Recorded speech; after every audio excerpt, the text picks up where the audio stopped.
Well, not. Where's Andy? Pass it this way, so it goes to Amanda when we're done. Good morning, everybody. 9 o'clock on Thursday, August 29th, 2024. This is the meeting of the Iroquois County Policy and Procedure Committee meeting. Call the roll, please, Amanda. Dupat. Here. Barons. Here. Alt. Here. Sure. Yep. Everyone should have a copy of the agenda in front of them. We have a motion to approve that. Mr. Duquette, seconded by Mr. Burns. Are there any questions or comments regarding the agenda? If none, all in favor say aye. Aye. Opposed, same sign. And motion passes. Do we have any public comments this morning? Yes. Okay. You want to get them out of the way? No, not a public comment. Okay.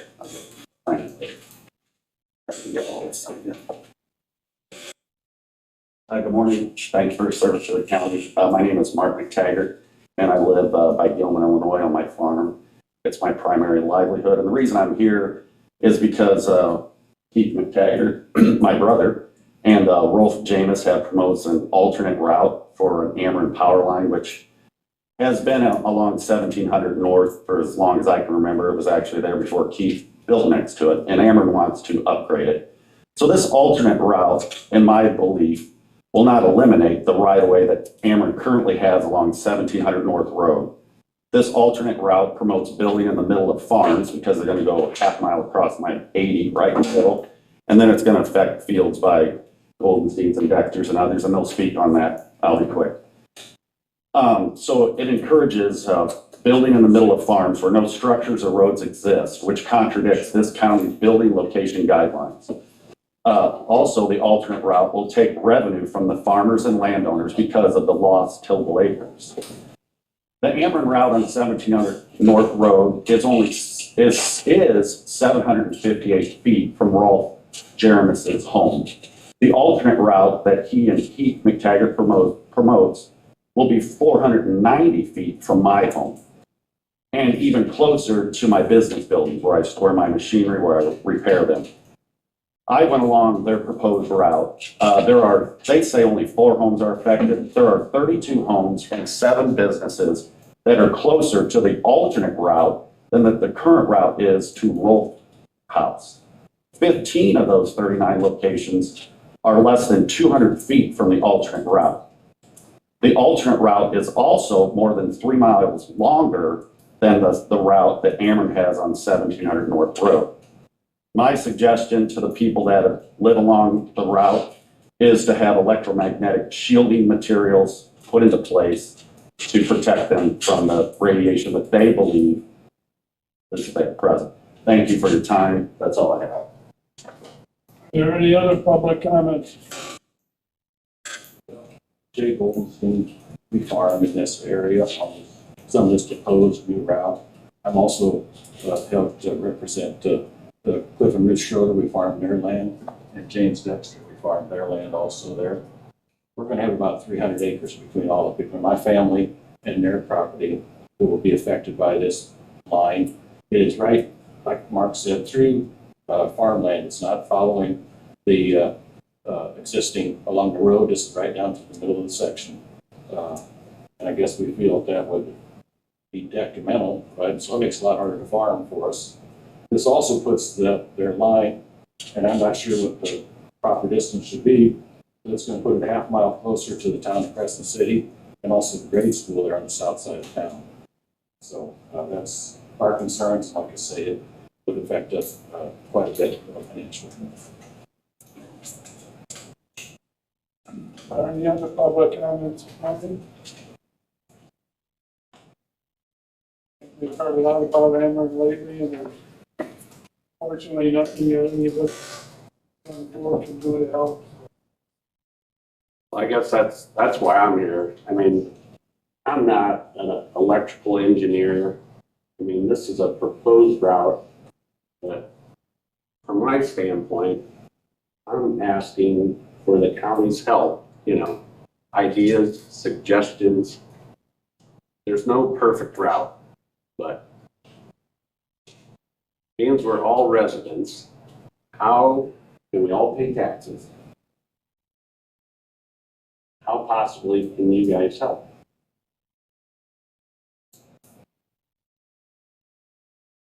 I don't know that we have any regulatory authority on it. I think that's $64 trillion question for it, and I think that it's tied in directly to the expansion of wind farms and solar farms. That's the stated mandated will occur. They've removed zoning authority from the county. Well, we're rather helpless. Fortunately, we're trying to take whatever measures we can to protect the residents as much as possible.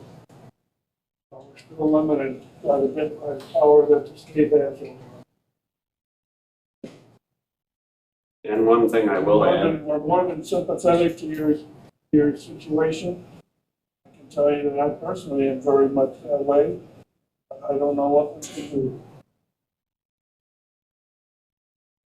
Somebody needs to tell us what we can do to help.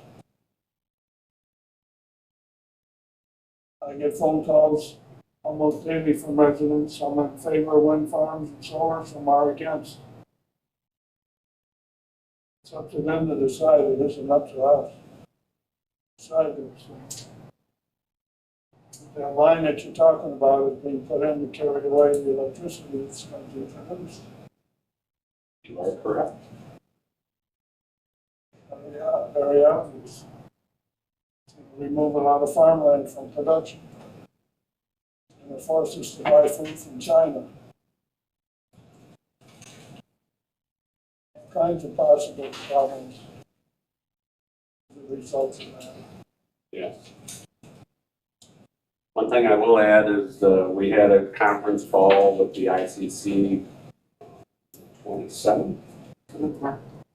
I believe so. And the next one is September 19th. So anybody that would like to, get more involved, figuring out how to make this better for everybody, you could go on the ICC and September 19th. Thank you for your time.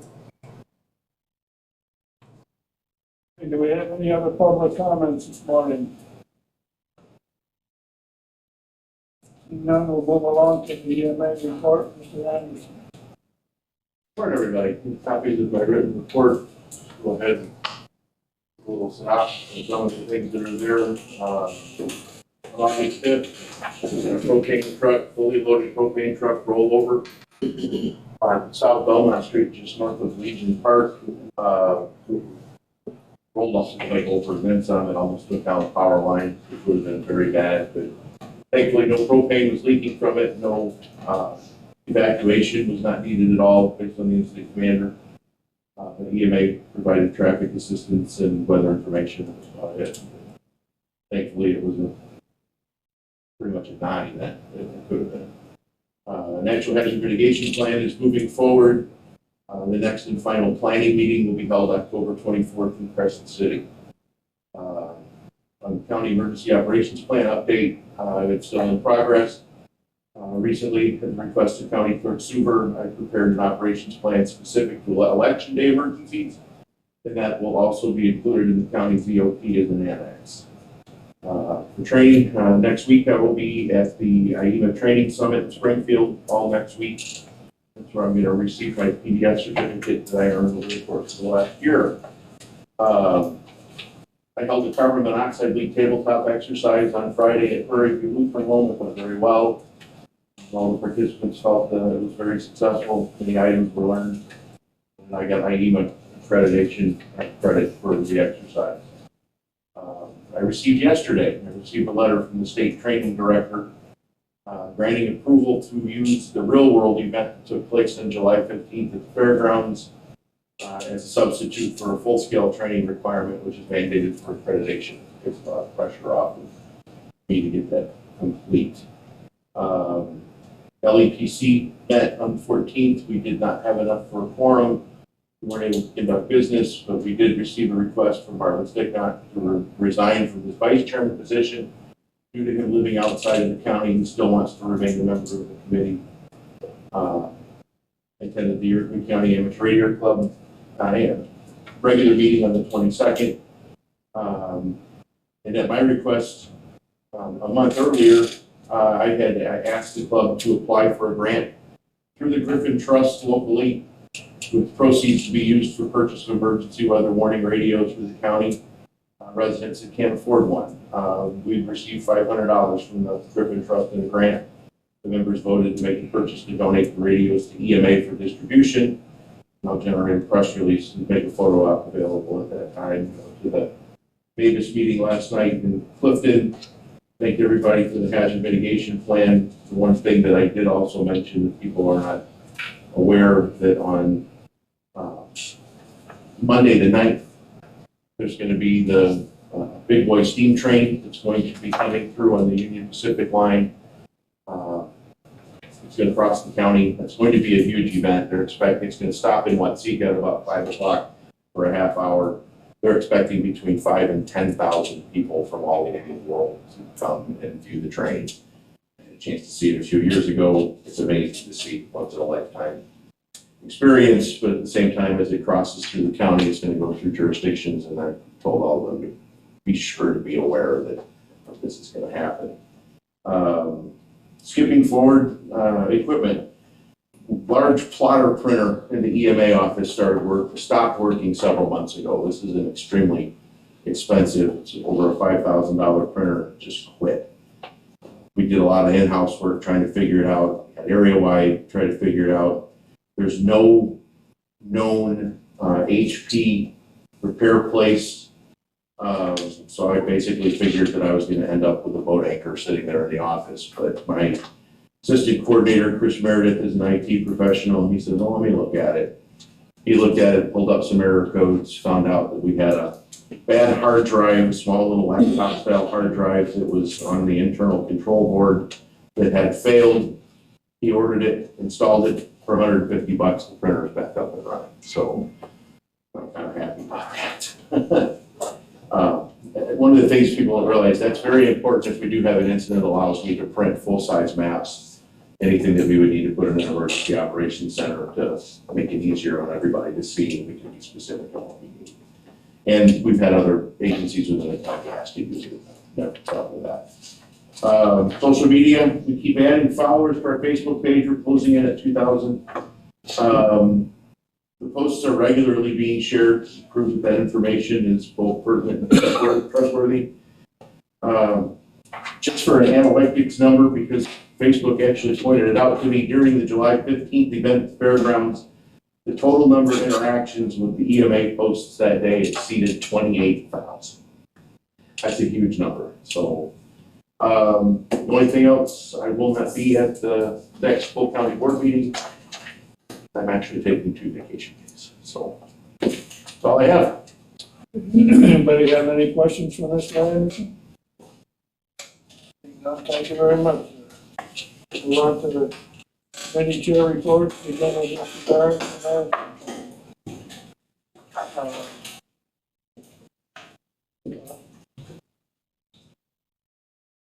I think our report on project of the boards and regular reports. Anything, anything professional. Yeah. Anything else done? Okay. Good. Mr. Duque, ARPA committee. Continue going through the wind, solar, and ES ordinances. Then we'll have our normal reports. ARPA committee. Depends.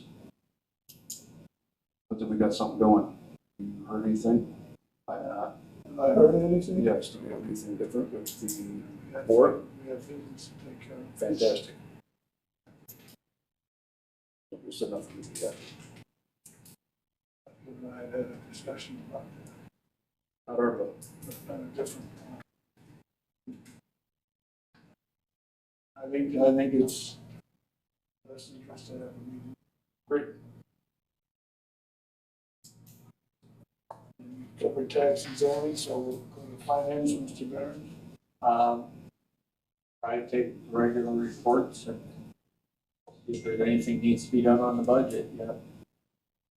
Should be getting pretty close to finalizing with that. I'm posted in October. I think it's pretty much done. Unless somebody comes up with some little adjustment here or there. Highway, Mr. Alt? This week, we're probably going to go over the list of equipment items that need to be replaced or repaired, something like that. But Joel always kept us abreast of what he was looking for in trade on equipment level each year. He always seemed to do a very fine job of negotiating trades, and we have done very well in the past with just his frequent updates on that item. We thought once of our agreement with Ford County. It should be looked at this time. We're having their help in the past here.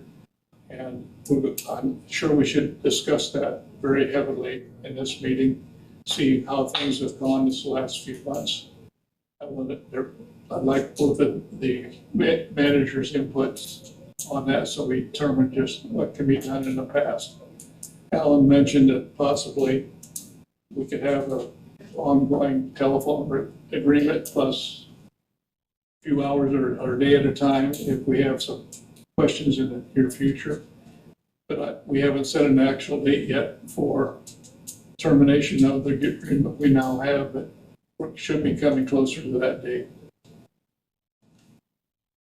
Last month, I thought it was determined that Greg was gonna be here through the middle of September. Well, I remember that we thought we'd be finished up by the 15th, which accounting would be automatically a good spot to do it. But if there's questions now before that date, we better talk about them today. I mean, not today, next week, next Thursday. I can't guarantee you that is the time right now. I'd like to hear what else we said. I think this agreement has worked out very fine. I'm not complaining about it in any way. If you have complaints, please tell me about it. I guess it's a minor thing, but we did want to honor Greg with a resolution appreciation for his service. And we're planning to do that when we know when his last day will be. Yeah, don't rush it, I guess I'm saying, but I'm glad you're doing that. I'm not saying that. We'll find out a week from today when you have the meeting. Yes, on Thursday at 8:30 if anybody wants to attend. And I'm willing, I'll be there, we'll get it figured out. well, you're welcome, everybody's welcome to our meetings. We like early morning meetings because everybody likes to get up and attend them. Okay, that's all I have. Okay. The only chairman comments I was gonna make was what we just talked about, so we're gonna move on to the next item on the agenda. Discussion and action on the microbrewery ordinance. Received a request from the operators of the Artesia Brewing Company to seek a variance in that ordinance. Due to the fact that, if I understand it correctly, their business has been so good, they run out of product to sell. And they want to get permission to bring product in from another source. We have people here from the Artesia Brewing Company this morning. It's not. They were supposed to be here, said they were gonna come. Apparently there's some issue there, I guess we can postpone it for another month. I don't know why They they were are. talking about wanting to be ready for the fall. Maybe that's Oh, here they are.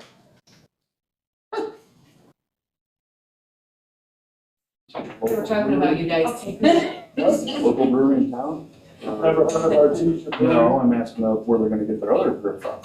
We'll They're find here to out. answer. I'm here to answer. Yeah. Fantastic. For some reason, I thought the meeting was 9:30. I'm sorry, I'm late. Sorry. We're just beginning the discussion. Good. So, First, I wanted to thank the county's been real supportive from day one. We've stepped up. As of yesterday, we were open 3 years, and we've been busier than we ever thought we'd be. I think partly because we have a lot of room for kids to play and riding toys and places for them to climb trees and play baseball and basketball, and they can run. We got hundreds of trees out there they run around in, and people can come and watch the kids play and have a glass of cider with their friends and relax. And then I too would think we bring in a lot of older people who just like to watch the kids. You know, they bring a lot of joy. And so we're getting people coming down from the suburbs of Chicago and St. Louis, and it's not just Kankakee and Bloomington and Champaign. They're coming from all over. The kids are, we did the kids free popsicle. And we had a family come last weekend. They said they got in the car. 3-year-old said, "Where are we going?" They said, "We're going to go to Artesia." She goes, "Not Artesia, it's my Tesia." And we had a couple twins, set of twins that wanted to dig, and we don't care if they dig holes. We got some shovels out there for kids, and they dug a hole under the linden tree, and then they wanted some straw from the barn, and they filled it with straw. They were real excited about this is the nest for wild animals. So I set the game camera up and sprinkled in a bunch of cat food, and it took pictures of the raccoons that were coming to eat the cat food. But and the skunks, and I sent it to their mother, and she emailed back. She goes, "Oh my gosh, they lost their minds. They were so happy." Anyway, the kids have a good time, and we get a big crowd. So it's a mixed blessing because we're busier than we ever thought. Our son and daughter and their spouses are the brewers, and Have full-time jobs. they all have full-time jobs and little kids. And besides working for U of R, his son's also the oboe professor at Millikan. He plays a lot of the symphonies around, so they're brewing every chance they get. We came into this summer with a full cooler of beer, but we're going through, surprisingly, about 20 kegs every weekend, and so the guys can't keep up.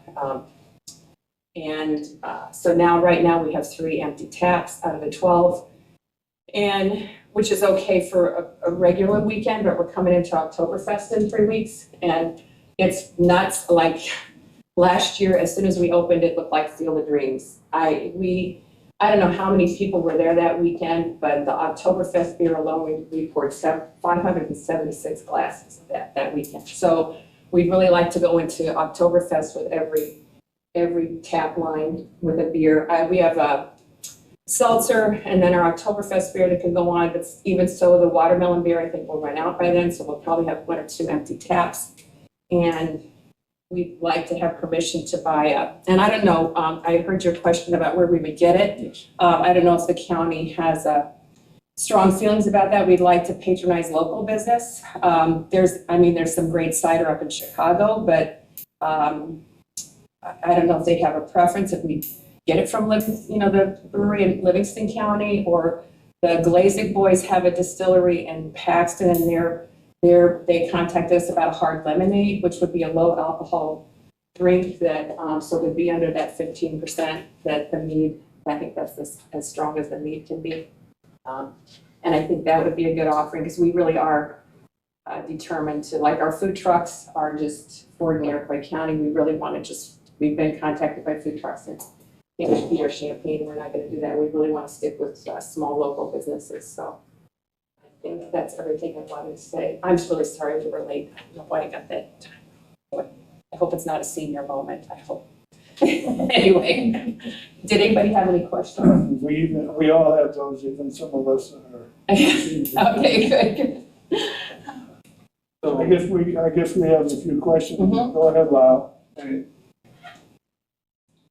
Is it something that you think is gonna be permanent, that you're gonna need, or? I think it'll probably, if things keep up like they have, I would anticipate it would only be toward the end of each summer, because we're a lot bigger crowds in the summer than in the winter because of the outside play for kids. There's not really a lot of room for kids. We have, I have a toy train set and stuff like that for inside for them, but there's nearly as much for them to do inside us. And so and people don't go out as much in this winter. Yeah, we're kind of learning too, the making half batches, Yeah. You gotta make full batches. That's, the guys, when they come with a new recipe, You're cautious. they're overly cautious, which our son and son-in-law, which pays off, that they're a little obsessive compulsive, because with beer, you have to be super, super clean. You know, you can't get one speck of bacteria in there or it'll spoil it. So One mass. you know, one gnat, like, so they're super hyper about cleanliness, which is wonderful, but they come to us with a new recipe and they just want to make 20 cakes instead of 40,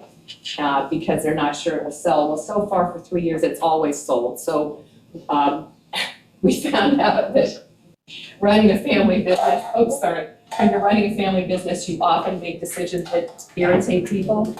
And so we told them from now on it's full batches, and they're a little irritated, but I'm thinking that we're gonna have to do that, so. With the continued growth, are you going to have to expand the brewery?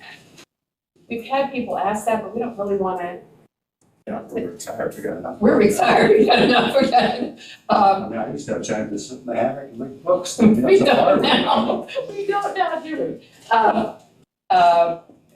People have said, you know, are you gonna get bigger and start to can commercially and stuff? We don't wanna do that. We only wanna be open Friday, Saturday. We just don't, we are talking about building an additional outside seating area that's even closer to where kids play, so it'd be even better for parents, because we have farmland that we're renting out. So Morris and I don't wanna make any money on this. Everything we make, we wanna reinvest either in the brewery or pay the kids for their time. So they're coming in 2 weeks to put a big solar array in, so it'll run more on solar energy. And then the other thing we're thinking about when we get a little more money ahead is putting in an outdoor seating area. But as far as expanding the brewing and things, I don't see that happening in the near future. You're gonna have more seating, you're gonna have more capacity for people, and then sell more products. Right, Or so we might if have you're more not gas going taps, yeah. to expand your brewing, then it might be that you do have to bring it in more permanently. Have to think about that. Or we get bigger. We could get fermenters and bigger stuff, you know. fermenters so that they could do a batch. We could get bigger brew pots and bigger ferment. That'd be a major expense, but I could see the guys and girls, they Time is would, precious, you know. the time is, Have time to. you know, you're right. That's something that we could think about in the future for future expenses, because we could go with twice as big a cooker and twice as big a fermenter, and instead of 40-gallon batch, they could do an 80-gallon batch. So that might be something we think about when we get more money ahead. That's a good idea. Actually, it wouldn't take that much more space, and we have room, so. One thing we have to also be cognizant of is that the ordinance, the way it's written right now, does limit your annual production. Oh, it does. It does. To what? Do you know what it is? I don't have the number right with me, but I know there's a limit in there. I think at the time it was drafted, it was intended to be well beyond what Yes. normal expectations I think are. it still is. When you're talking about increasing. That's by true. this, it's gonna be something you're gonna have to pay attention to. Because the federal TTB that we report to every month has a limit, and we're well under that limit. Because there's a lot of additional things you have to submit if you're over, I don't know how many hundreds of thousands of gallons a year. But yeah, I don't know if the county would be the same cutoff as that was. I can't remember. I'll look that up.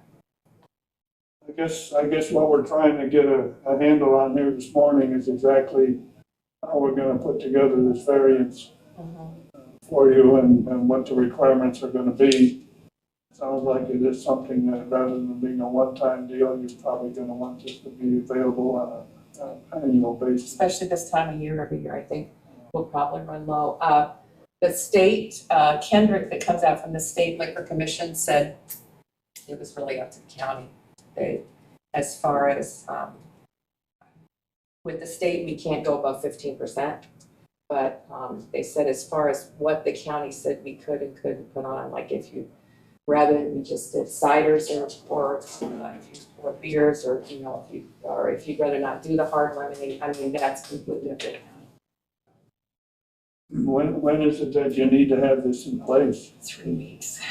Pretty much right away? Yeah, it'd be nice for Oktoberfest. It doesn't have to be, I mean, we can go into Oktoberfest with an empty tap or two, but it would sure be nice with that many people coming if we could have all 12 taps running. You're confident that you can get the product? Yes, yeah.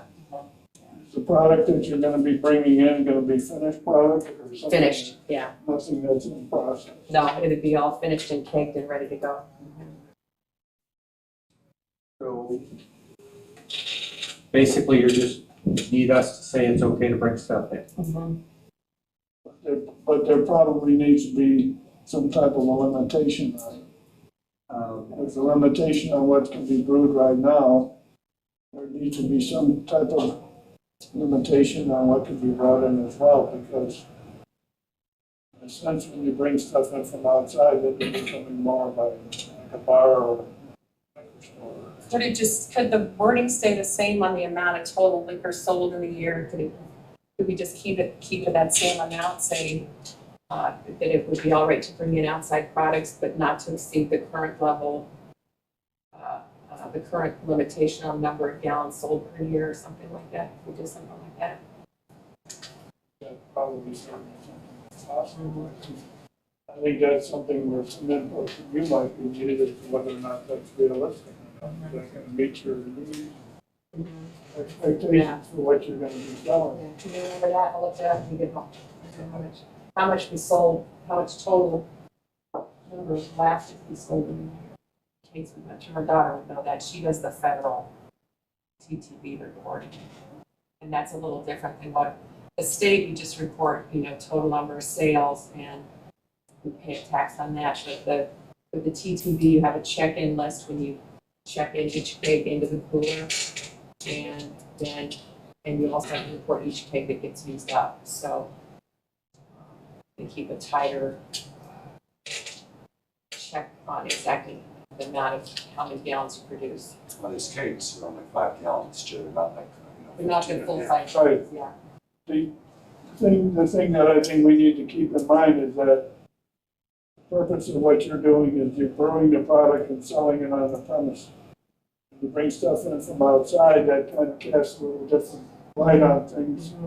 And that's why I'm saying we need that distinction and really, I think from the intent of a microbrewery ordinance, we want to minimize that as much as possible.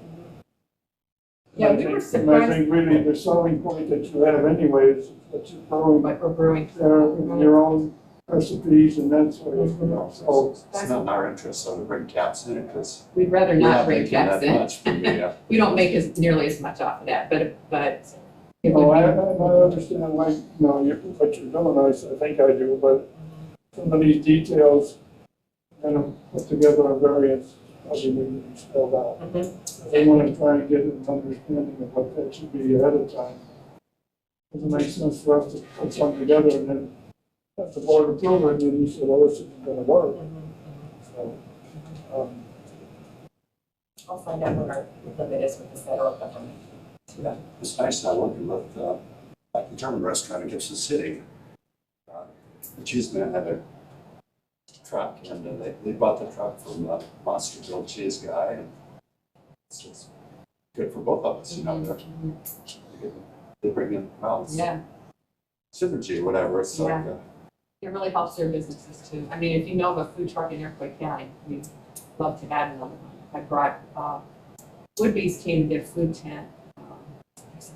Asked about doing, but they need to get a special event permit, if they would have a food truck.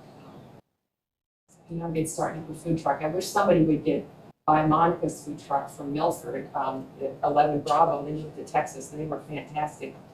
So just get somebody to buy that food truck. Yeah. not coming up. No, and they were great. They did flatbread pizzas and people loved them. It's a nice family. that's at, Norfolk that does catering. Yeah, They I have was wanting Woodby's to buy the truck, yeah, but, anyway. There's still more food trucks in it. Because they do they have to do a good business when they come out. They usually, lots of times they sell out completely, so. So when doing this variance, we want to say it can be up to a certain percentage that they bring in their pool? or- Oh, you might want to limit it to like 2 taps or something like that. I'm Yeah. asking what's gonna work for you and how,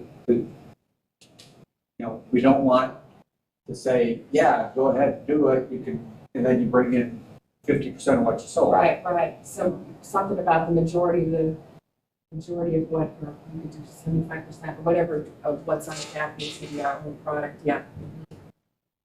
That would be a good way to, a percentage would be better than number of taps that needs to be increase the tap number, yeah.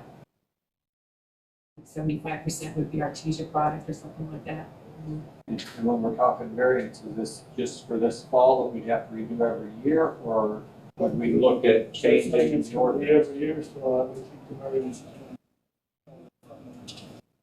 Or do we need to look at changing the ordinance itself? Because if it's an issue they're having, if somebody else would put one in. I think if someone else puts one in and deal with that when it happens. Size and requirements and product can be quite different. That's one of the nice things about the microbreweries, they all have their own little recipes and their own little things, so. I don't think you'll find any children that are exactly alike.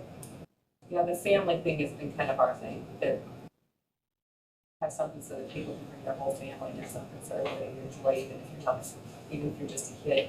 Which I have to admit, I taught kindergarten and first grade for 35 years, and this has been nice, because I get my kids there.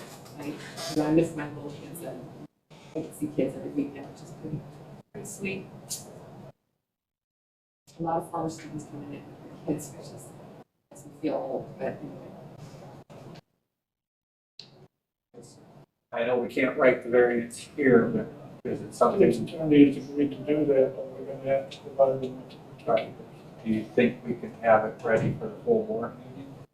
Oh, I believe so, but again, I think it's probably something, if we can put something together that tenants have to get an agreement that says this is what's gonna work. And no sense putting something together and bringing it before the board and not have it. I guess, what information do you want from it? Total gallons a year. I think we got, that's probably the key thing that we need in addition to what we've already learned this morning. I'm trying to take some notes here. Or maybe something like still not to exceed the, whatever it is. I'll look up what the TTB information is, but I was thinking it's way more than what we make. Not to exceed a certain number of gallons per year, and not more than 25% of the taps could be guests, or not, only 25% or less of the offerings are to be guest taps or something like that, yeah. I think we can change that. And like I said, we made the new rule with the guys and girls that they only do full batches now, so I would hope we would run twice as short next year. We started out making 5 gallons at a time. I know, it's crazy. Yeah. Okay, the board meeting is a week from next Tuesday. So if you can go and check on that, just the percentage part of how, what the limitation would be. Let me know by Monday, on Monday, I'll get together with the state's attorney, we'll go over the board, and we can get something drafted up and present it at the board meeting a week from Tuesday. Sound like a plan that everybody's comfortable with?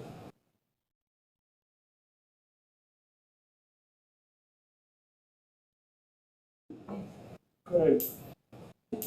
Thank you for coming in this morning, appreciate it. Sorry we're late, he's sick, he's telling me on the way in, he's glad he got that nursing home insurance for him. Well, thank you very much. Okay. Now we come to the main event of the day, show bus, rural transportation. We have with us this morning representative from Kankakee County, from Livingston County, from Vermillion County, and from Iroquois County. All people involved with rural transportation. Talked about this a little bit last month. Maybe I should just take a few minutes to kind of run through it. A bit of a background deal here.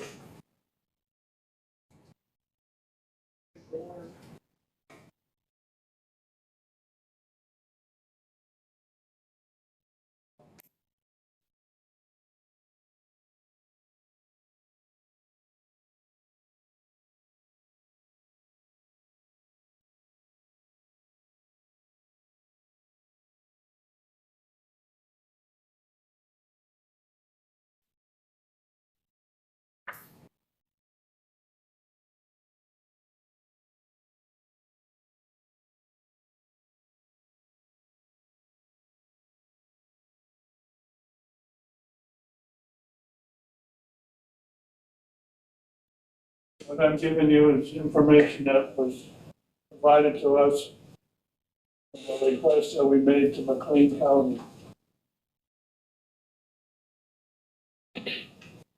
Rural transportation in Iroquois County began a long time ago, about 30 years ago. Many papers here that I've accumulated in the last month or so that I'm not sure I can even keep up with. This is a copy, the only copy I have right now, but a copy of an intergovernmental agreement that was put together about 30 years ago, in which McLean County was designated as the county that would be the principal owner operator of the system, which would include Iroquois County, Ford County, ultimately Macon County.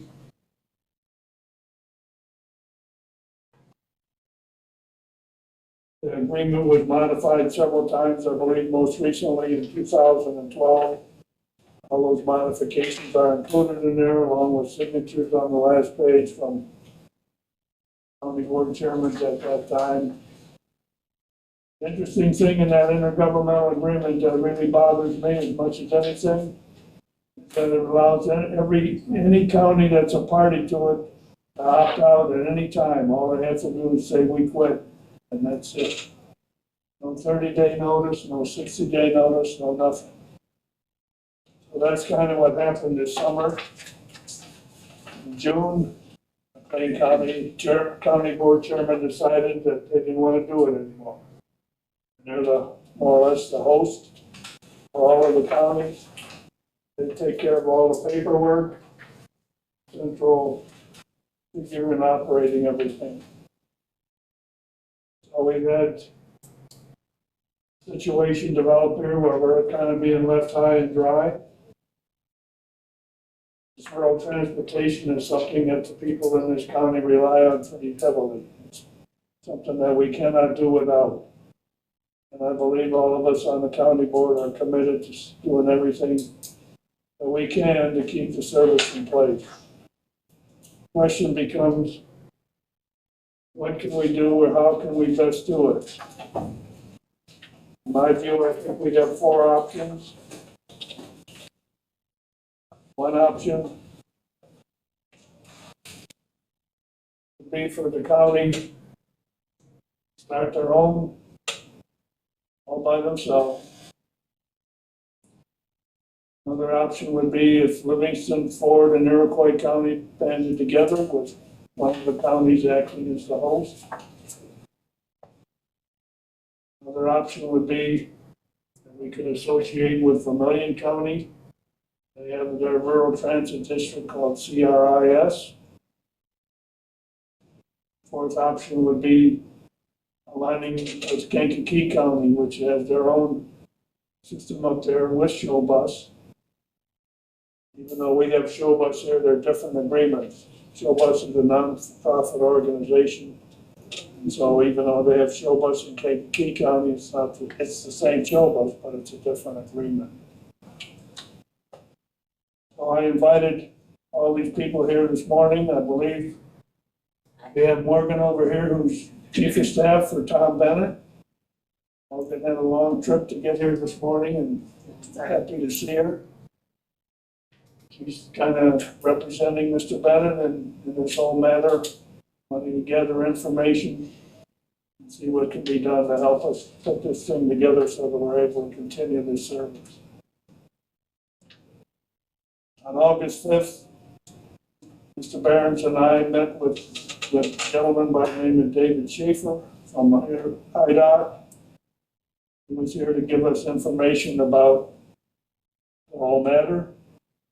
At that time, he promised that he would have information for us about the bus allocation by August 15th.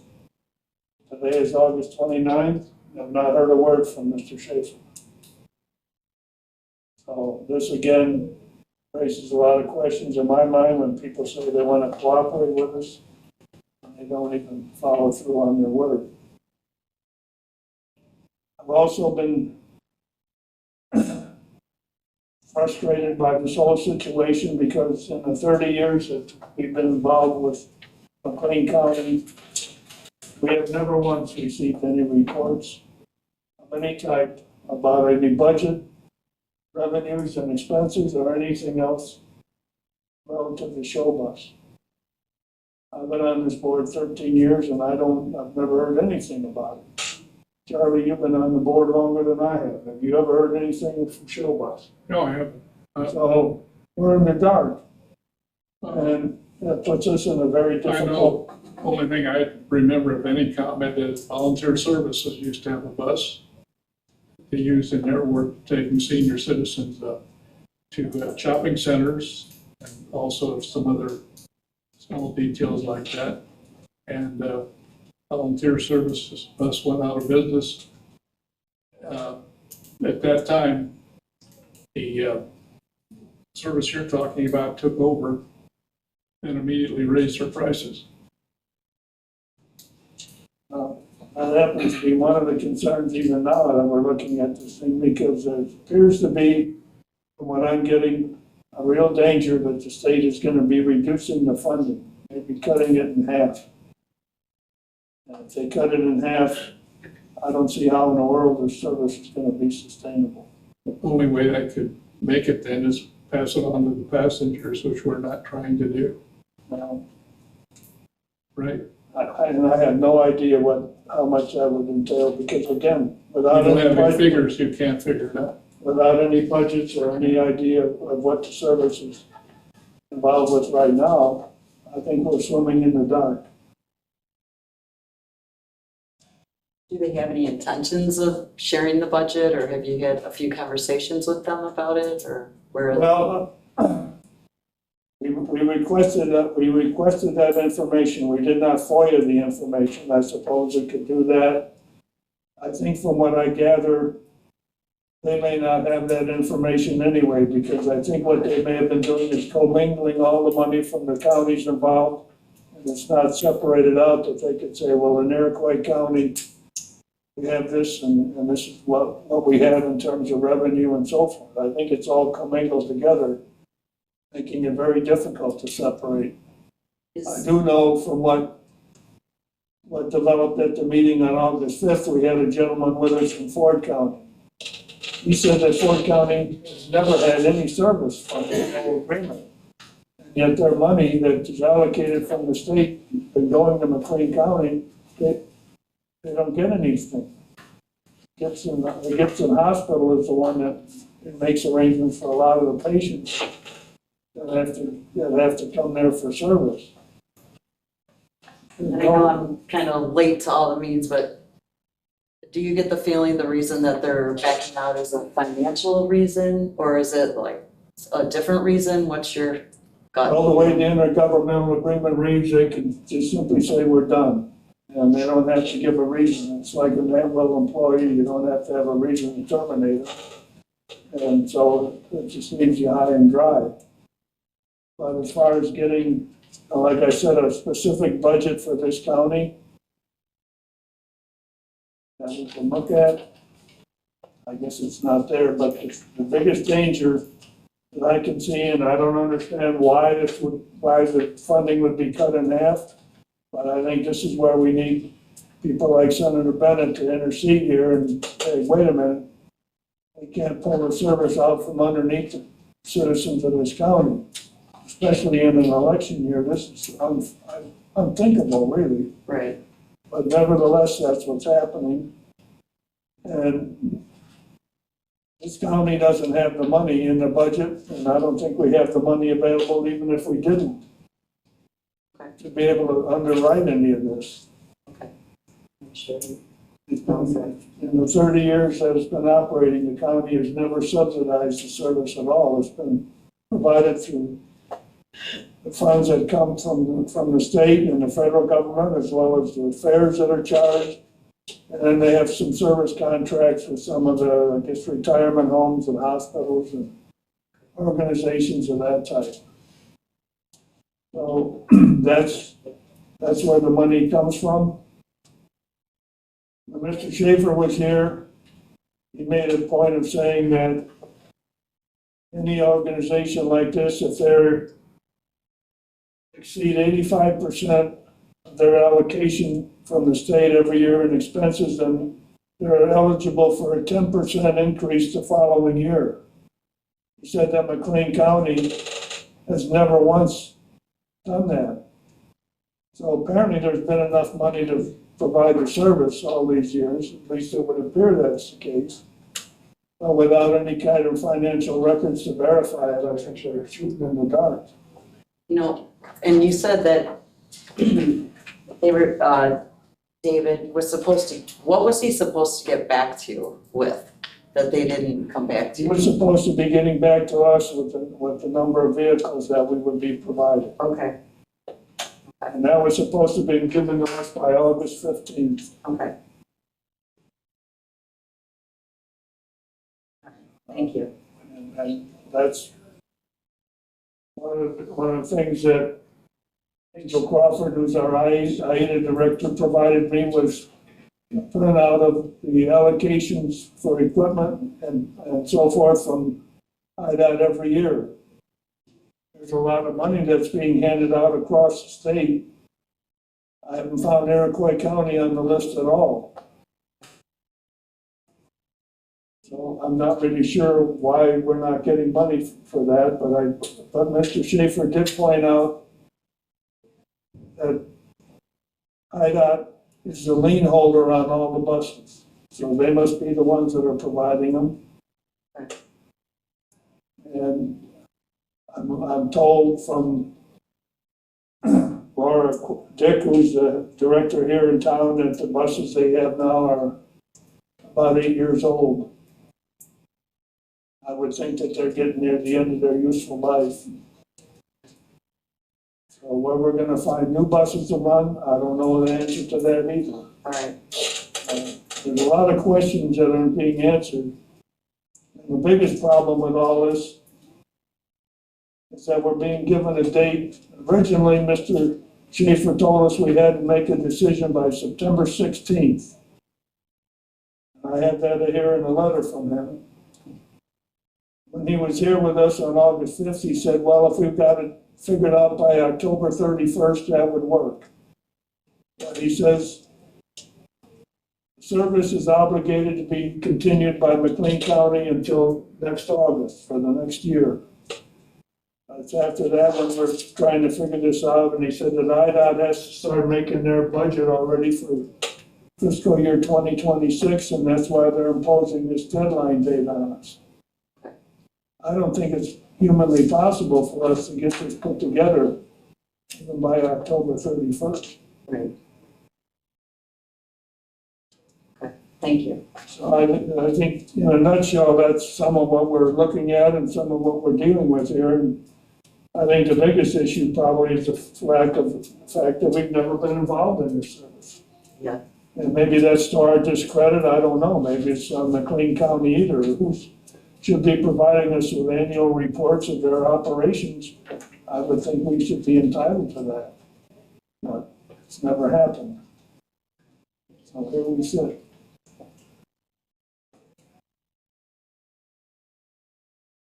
Getting back to the options that we have, as I said, I think there's 4 options. I personally feel like that the first option of us doing this by ourselves is not workable. Nothing else. I don't think we should be going that way. The second option of Livingston, Ford, and Iroquois County, there's a possibility, but I have not heard anything from Livingston County as whether they have any interest in anything like that. I would think that if there's such a partnership of that type have existed, Livingston County would have to step up and be what's called the PCOM, the one that kind of administers the whole thing. To me, the third and fourth options are the ones that make more sense. Trying to align with Vermilion County or Kankakee County. There is another option that even I kind of came up when I was talking with Chairman Wheeler, and that would be even a possibility of Vermilion County and Kankakee County joining with Livingston, Ford, and ours, forming a large mass transit system. I don't know whether that's a good idea or a bad idea, whether it's workable or what the benefits would be. Or maybe that's another option that might be explored. I think the problem is to try and explore these options and determine what's the best situation or decision for Iroquois County is going to take some time. I think the question about the funding has to be resolved. That's the first thing I think has to be done. You've got people here, what are their thoughts from different counties?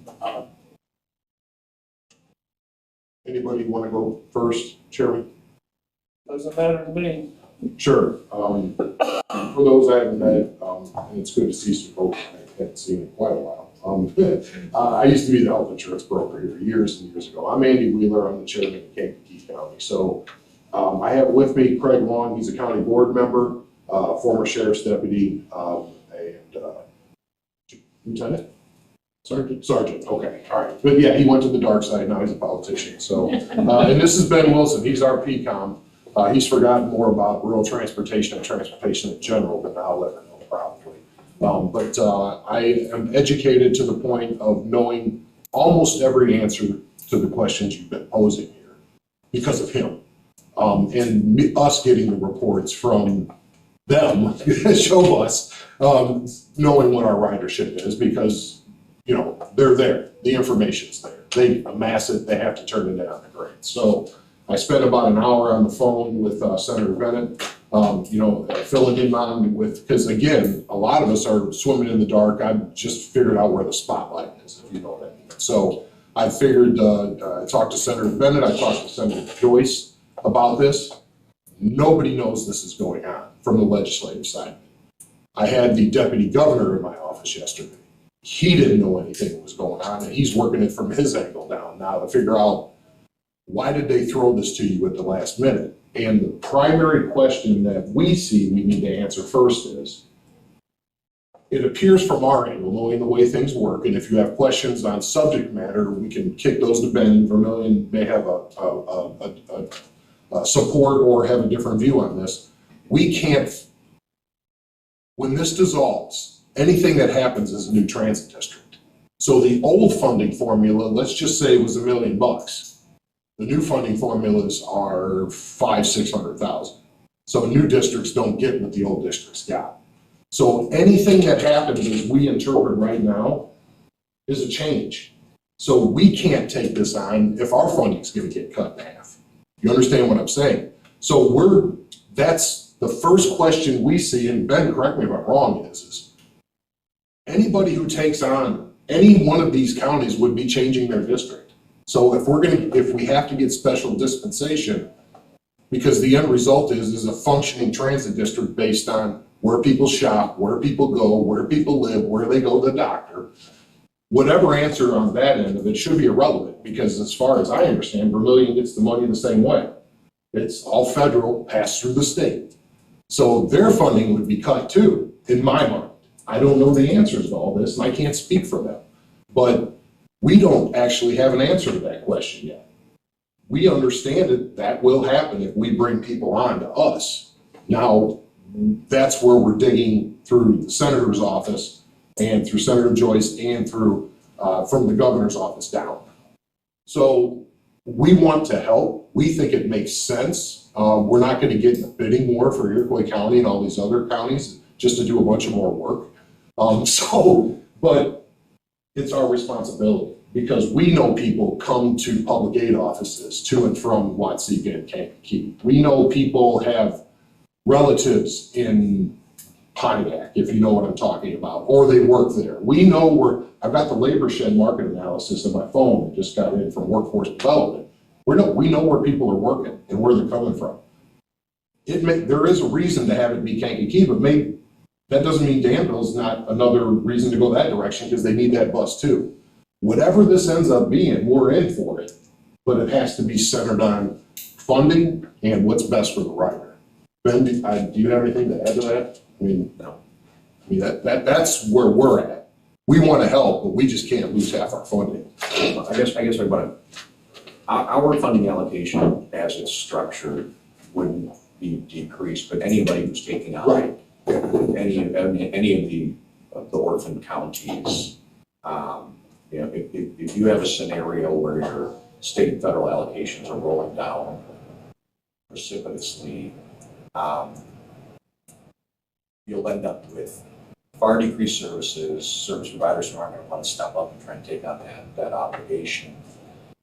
And I don't think there's a way that can be subsidized by any existing counties, right? So we're using all of our federal allocation right now, so we don't have a chunk of funds to say, oh, we'll kick that into your kitty to make you guys whole. And I think this is where, to Jim Wheeler's point, through the legislators, this is their money, right? They're the policy and budget purse string holders. We all as constituents allow them to do that. This is not some sort of an arbitrary decision that will be made by DOT if the right parties get involved. And that will make your willing partners, it'll grow your willing partner list. If you're fully funded, you'll have more willing partners at the table who are willing to take you on. No one wants to agree to take you on and have this last a year or two, find out that we're headed towards another fiscal cliff. And because then we're back to this room in 2 years. So it's really right now all about how do we fund it and how does a system that's been in place for 30 years continue to receive the level of funding like every other system, like our system that's been in place for 30 years. You should have no penalty against you because there was a decision made by the Plain County Board to exit your agreement. You should be funded whole like you were previously. So simply put, the political people involved in this would have to steer this out, is that what you're saying? Yes. So that, to make sure that the funding comes to us and to you and to Vermillion and whoever joins that group. I think that there's some written assurance that's gonna be needed that that's gonna happen. I agree.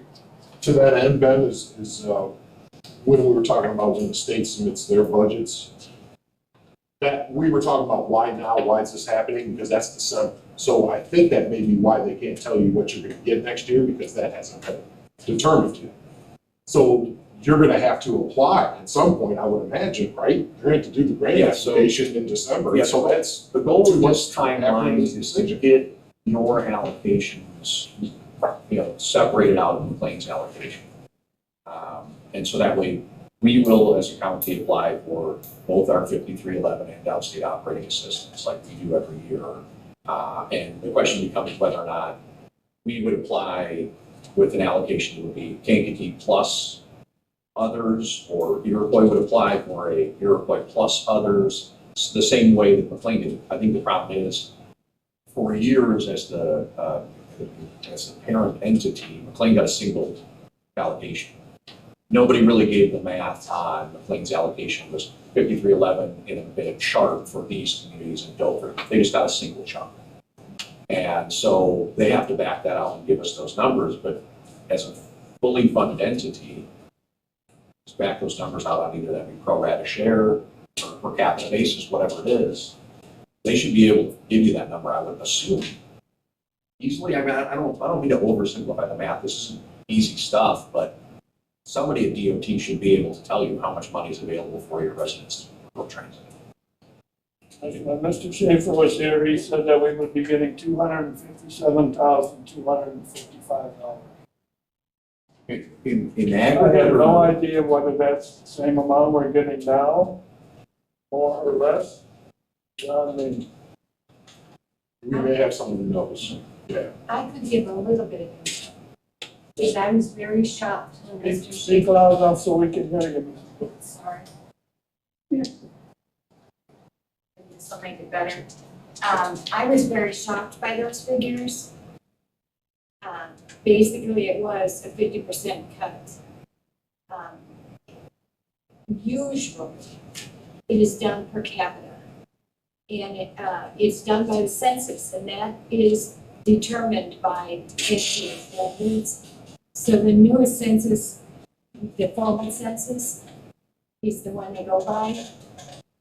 And then in addition, there is another clearly defined number given for what is considered rural of each county and what is considered urban.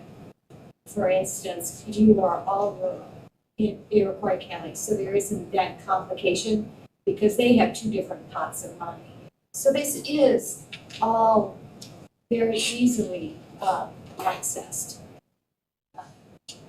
The question is, are they going to use per capita? That's come up at different times in the history of IDOT, but traditionally they've always used per capita to determine the cost with the minimum amount given to a new county of $50,000. And that was many years ago, so I mean, I haven't done a new county for years. But usually it is per capita. And I was very shocked to think that you would be penalized because what we did was coordinate, which was what was encouraged for efficiency. And you have a history, and Ford does too, 30 years of public transit. So I don't understand the mentality of saying, no, you're new, because you are not. You're a mature system. The other thing that I would just comment on is that the comment about McLean County not pulling down downstate operating assistance, that needs to be put in the context that for the last few years, rural public transportation has been heavily subsidized through the CARES program. And we were very strongly encouraged to use that federal money instead of using that downstate operating assistance money. And that was done. And because of that, during the COVID years, there was a precipitous drop in all counties of the use of state money because federal money was there. So that's, I'm not quite sure why that was told. But CARES money ended July 31st. So that's creating an incredible financial cliff for many, many transit agencies, especially I'd say urban in Chicago, where there's been a steep drop in ridership and where they depend so much on fares. In rural areas, it's going to be a challenge as well because some money has evaporated. Some service contracts have evaporated. Some service agencies have evaporated. So again, it is doubly critical that that the counties know what their financial basis is going to be, and there'd be a question of why the counties would be penalized for cooperating all these years to create an integrated system. I don't understand the logic of that at all. As do I. This makes no sense, especially with the timing. It's almost as if they set the building on fire and gave the phone number to the fireman. Really, I don't quite understand this. But when they gave it to the firemen, they had flat tires on their truck.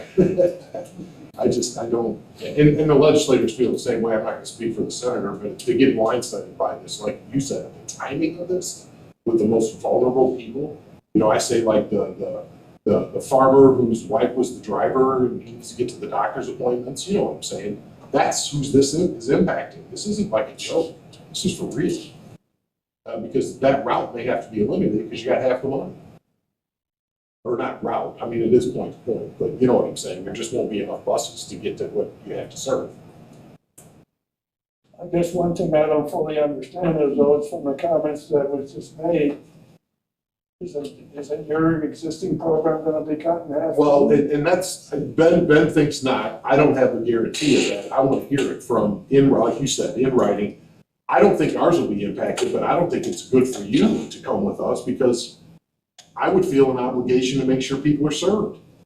You know, but I can't use money that was meant for Kankakee County to operate your system. Does that make sense? You wouldn't do the same thing.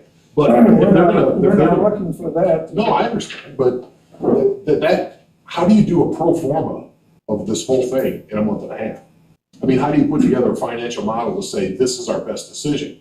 It seems to me it's ridership, and then make sure your funding's not cut, so you could, and this is just what I would think, to make sure at least you'd say, yes, we're gonna go this direction, let's do all the other work over the next 8 months to go that direction. That seems like where I would be at, but I don't really have enough information today to make that call. I think We think we know. it gets back to the funding, we think we gotta Yeah. get that hurdle. And the actual ridership numbers. That was the other side. And I think you had asked for the contracts, and they wouldn't give them to you? Like who contracts with, you might have that too. I have the amounts, but as a not-for-profit, when we sign contracts, it's under SureBus. McLean County as a governmental entity can be for you. And that will supersede any privacy. When we set up contracts, one of the things we do say is that we ourselves will not release information about a contract, but those contracts are all held by IDOT and McLean County. But as a not-for-profit, it would need to be voided by those that have that information, which would be McLean County and IDOT. They both have the copies. But in one of our meetings, didn't you explain that your ridership was like 36,000 for Iroquois County is what I wrote down from one of the meetings? I don't know, it's in the report that they have. Yeah, it is. So they're about half the size of Vermillion for what the ridership is, from my understanding from our previous meetings.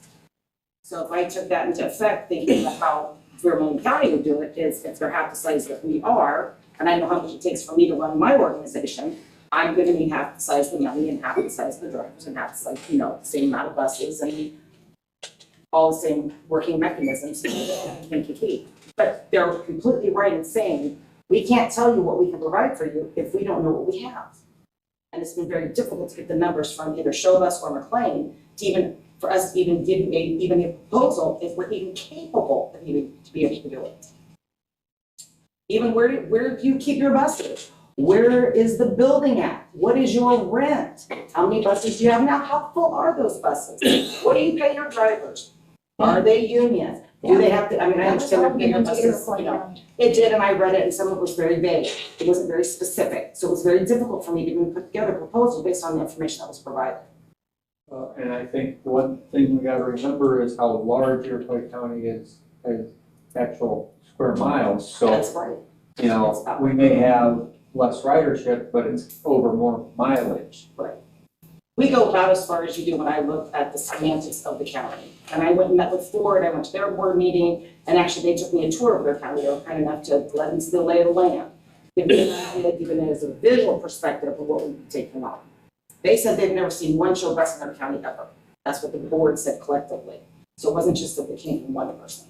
They feel like anything we could give them, if I rode in on my scooter, they'd have better service. That's what they said. So I don't know, this is just he said, she said. We're not here to peddle that we want the business, just like Kankakee. We are here to help the people in which you serve, which is very crucial. Okay, and I don't want to get into arguments either. Right. There's a long history, and that is part of in an integrated whole. Ford County service is determined by we integrating telecares, which I'm not sure. Again, the county boards are often not going to take the service. And the service changes over time, but we coordinate with the other transportation providers and cover in Ford County, that part of the county that's not served by anyone else. And also it changes over time. We served Head Start, now we don't. So things change, so I think you should be. Reporting is probably part of it too. If SureBus isn't, or through McLean County, giving reports to the counties to tell them what they're doing. It's very hard for them to picture what is actually happening. We said in 13 years, you haven't heard a word. Same with Ford County. So it's hard for you guys to depict what you're getting as a service if you've never seen what's been done. And I would say that that is a weakness. I mean, I would say Livingston County would say the same, and DeWitt County would say the same. However, the riders who ride would not say the same. That's right. So That's what I'm saying. where were the clientele going to and from? Was it mostly shopping, was it mostly doctor's visits, was it, do you have any idea? In Yeah. every county, it's extremely different. Yeah, that's what I was gonna say. And it depends a lot on where the service gaps are. Like in Iroquois County, a lot of the gap is created because the social service agencies do not provide transportation. So we, in Iroquois County, serve an enormous percentage of people who need daily support systems. So there are a lot of folks in this county who have significant disabilities who ride our buses. We also have heavy public transportation use. You go up to Kankakee County, and the highest percentage of use would be extremely low-income people going to minimum wage jobs. And it's a factor of where do people live with the highest need and the lowest income. Because usually if you're in a rural area and you have money, the first thing you do is buy a car if you're able-bodied. But that depends on the county. So every single county is unique and every county has different services. Again, like in this county, we are the only transportation service provider. That's different than in other counties where we're coordinating with service providers, like in Livingston County. Used to be Futures that was heavily involved in transportation. They are now giving it up. And this is what we're seeing in a lot of counties. In some counties, we provided Head Start when Head Start gave up their transportation. So public transportation really, its mandate is fill in where private providers cannot do it. If private providers are doing it, we are not to compete with for-profit companies, nor can we ever participate in school transportation except for Head Start. That's a huge exception that we're allowed to do. So again, for better or worse, when McLean County took it over, and I know McLean County actually went to visit all the county boards when IDOT decided to start the PCOM program, which was 2 years. a lot of years ago, I don't, 10, I was on board, but it was like 10, 12 years ago. 10, 12 years ago. Okay, years go too fast. And they personally talked to every county board, asking for input and asking for help to try to deal with the new PCOM structure because it was adding a lot of expense. And every county board said if they were going to be involved, they'd rather not have transportation. I'm sorry, I was not involved in that, but that's what was reported to McLean County. And McLean County proceeded as the primary participant. Were there mistakes made in the communication? Yes. And that's becoming increasingly clear during this process. But it wasn't that McLean County didn't reach out. It isn't that Region 8 HSTP hasn't reached out. But again, every county board in every rural area is pressed to the limit. And that's understood as well. Y'all probably have 5 hats that you wear and none of them are paid. And that's understood too. I mean, with Region 6, we worked hard to get meetings closer because people couldn't afford to drive to the Region 6 meetings. That kind of fell apart during COVID. But there are local meetings that are happening in almost every county where social service agencies and transportation agencies get together and talk about what the people need. Because bottom line, public transit serves the most need. It's open to everyone. But we're not Chicago. There's not a whole lot of choice riders. Because choice riders usually have cars.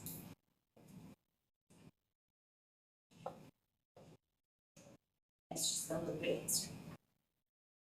Do you want to, yeah, I was just gonna say, would you like to say something? Sure, I'm gonna keep this short and sweet because you have a lot of Tell us your comments. name But again. I'm Alina Hartley, I'm the executive director for Livingston County. And we're in the same boat that you guys are. We heard from IDOT even before we heard from McLean County about their withdrawal. Logistically speaking, I think this has given me more heartburn than anything else because rural transportation is definitely an issue. It's a weakness on the county's SWOT analysis. And so the last thing that we want to have happen is a reduction in those services to the people of Livingston County. So initially, when we heard what was happening, the idea was, okay, let's see if Livingston County can take this on. Can we be the administrator of the grant and see what we can do? And so we were spending some time, we administer a lot of grants throughout the county. We have, people on staff, but it became very clear through IDOT that they would not approve anything whereby we did not hire someone specifically for a minimum of 20 hours per week to administer this program. That didn't really make sense to me because I thought we were trying not to increase government, but there you are.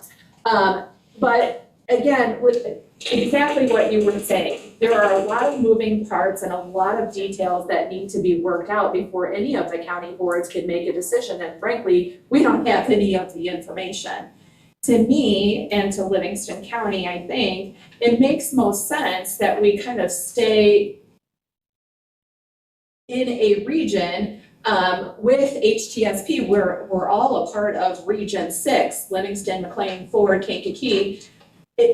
It's difficult for me to imagine a situation where you're going to have a different HTSP than you would for your other transportation services, because there's a lot of requirements that go along with that, where you're working with other groups and people on a regional basis. If you're part of a different transportation system, I don't know how that works. So for Livingston County, I think we're at a point where either A, Livingston County hires a PCOM and does that by ourselves, or B, we partner with Kankakee County, and we're thrilled at the fact that Mr. Wheeler is interested in making that happen. That appears to be the best scenario for us if we can work it out.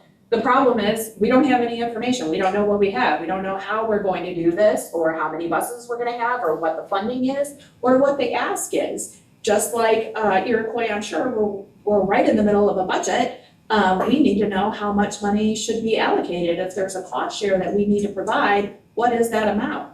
Nobody knows. So yeah, it's really difficult. I think in my mind, the best situation would be all the chairmen from the boards that are affected as part of this with Laura and even Chris. You guys can all sit down with Senator Bennett and David Schaefer, because he seems to be leading the bus on IDOT's side and try and, come up with a scenario that works best for everyone.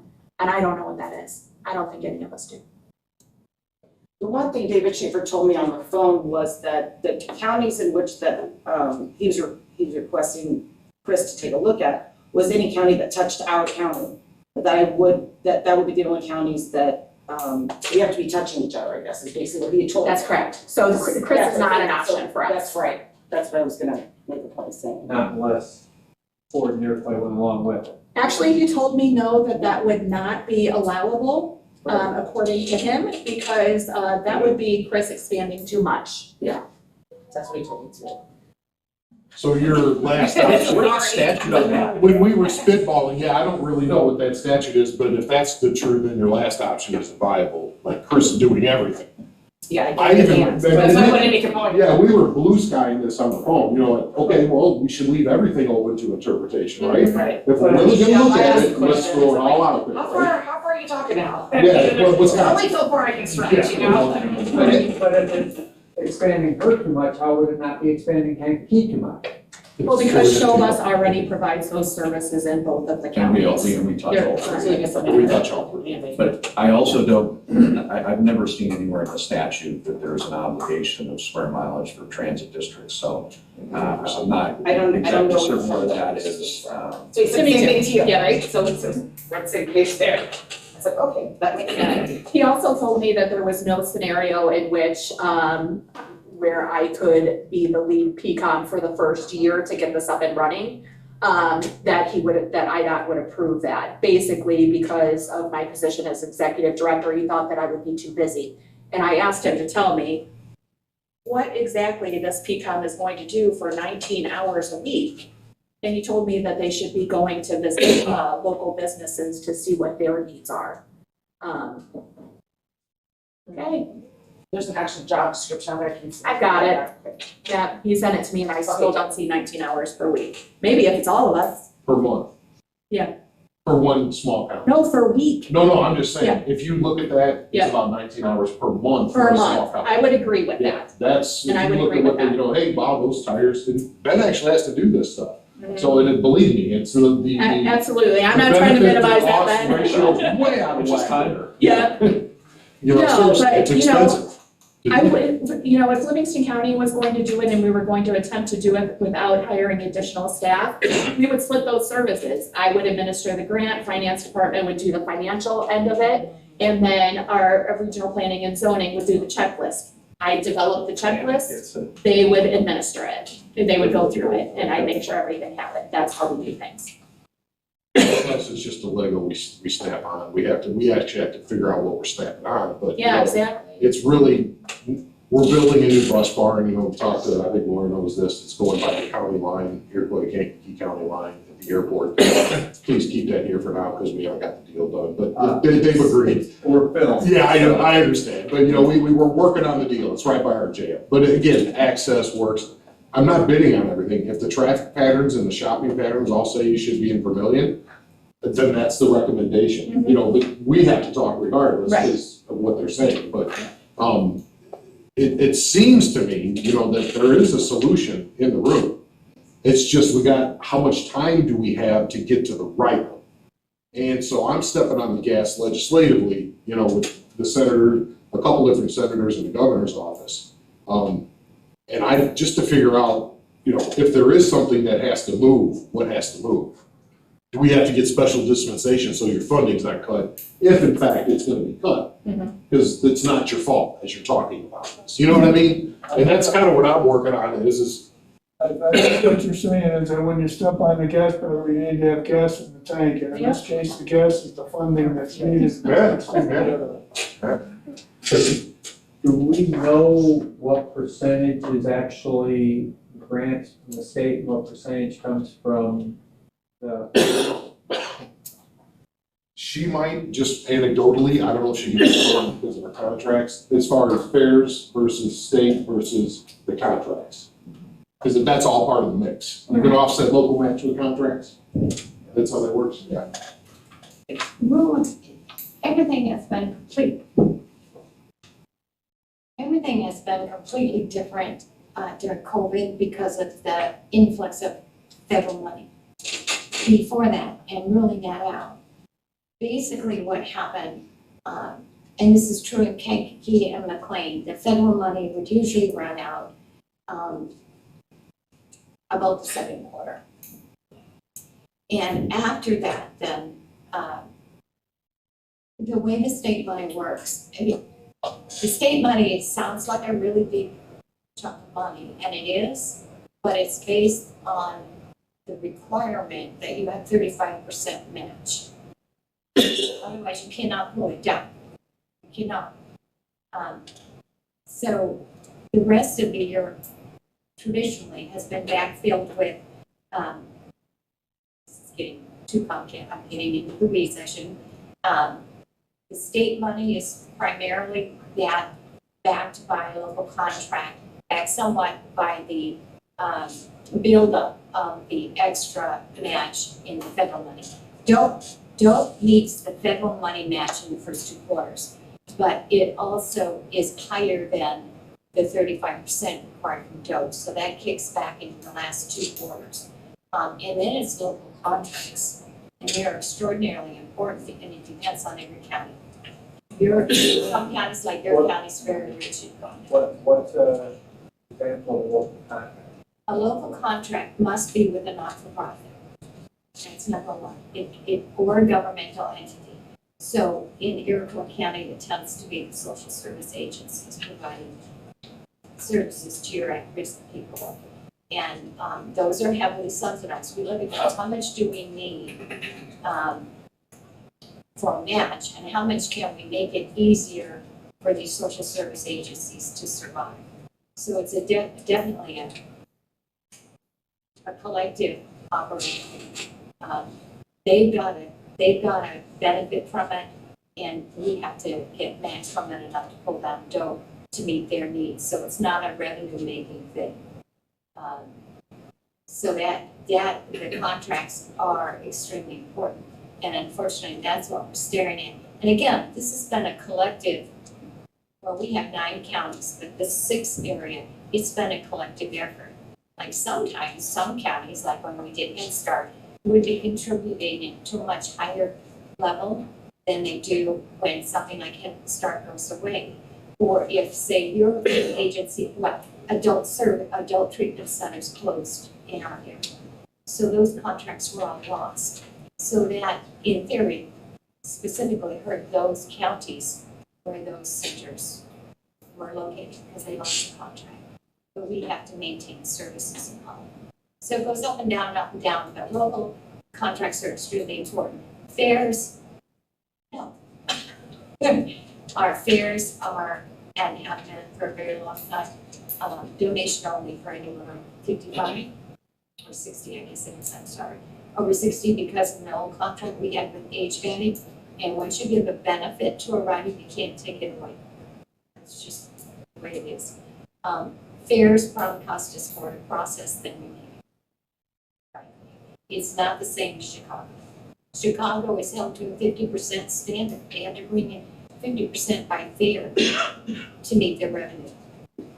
We'd be dead in the water tap. At most, it contributes maybe 2%. So we find every way we can to forgive fairs if someone is on need. A letter from a not-for-profit, a church, a governmental entity, and we'll forgive those fairs for anyone under 60. There should not be a barrier. But it really doesn't. That's a non-starter. And so I'm getting to the point of, okay, we've talked about this thing, what are we gonna do about it? We wanna, suggestion, maybe have all the county board chairmen meet with Senator Bennett and Senator Joyce and see if we can find a solution to the funding part of it. If that's the case, I would say it needs to be done sooner rather than later. Well, actually, literally the political elephant in the room is LG Sims. That's the other one, because his district is Hopkins Park, which is our major show bus user. So that's who I would suggest is at least aware of or connected with this as well, his office. The other guy who does the budget. I guess better phrase than anybody that's. Yeah, that's the other senator. I'm not sure if Senator Joyce is. He's obviously over in the western part of our county, and so, but does he have police? No, I didn't think so. So he's somewhat involved in it, but tangentially, so. Senator Bennett has police. He's got a big part. It's almost all of it's his area. Yeah. He can tell you what he's. It's like, he has downstate. That's what we'll call it. All. Yeah. So, no, it's, we just want to know that the residents, everybody know we're here to help if that's the right solution. But, you know, it's, nobody's, as the kids say, I ain't trying to do a bunch of work. You know, we'll go through the next month and a half to get to the end of October and, you know, shoulder to the wheel with it, and everybody. But after, you know, if it ends up being somebody else, but then if you make a call, we're running. You know what I'm saying? That's the way we operate. We just get it done. And if it's figuring out what the ridership in, you know, Iroquois needs out of Kankakee and the show buses right there in the part of the road, those patterns are. We don't know what the route is going to Danville. You've got Chris there to figure out who's going to Danville and where they're going. Or I say Danville, Vermillion. You know, so it seems to me you should be able to put the pieces together. You know, The bus supposed to go weekly from here down. yeah. But where they going and who's paying for it, and all of that stuff. It seems to me you have to know that too. You know, is it a local contract that's paying for that route? Don't know. And again, that's integrated. One thing David Schubert told me was that Iroquois County is heavily subsidized by the contracts that they hold. And it's over 50%, and you can only be at a 50% funding structure. You cannot be over 50% funded by contracts. I don't know what that number is, that's just what he said. I don't, so I'm trying to grab as much of the information as I can. Okay, just as a comment, this is an integrated unit. So Mr. Shaver cannot choose to divide a county for one purpose and divide another county for another purpose. It's not logical, okay? And just as a comment again, service contracts go up and down, needs do not.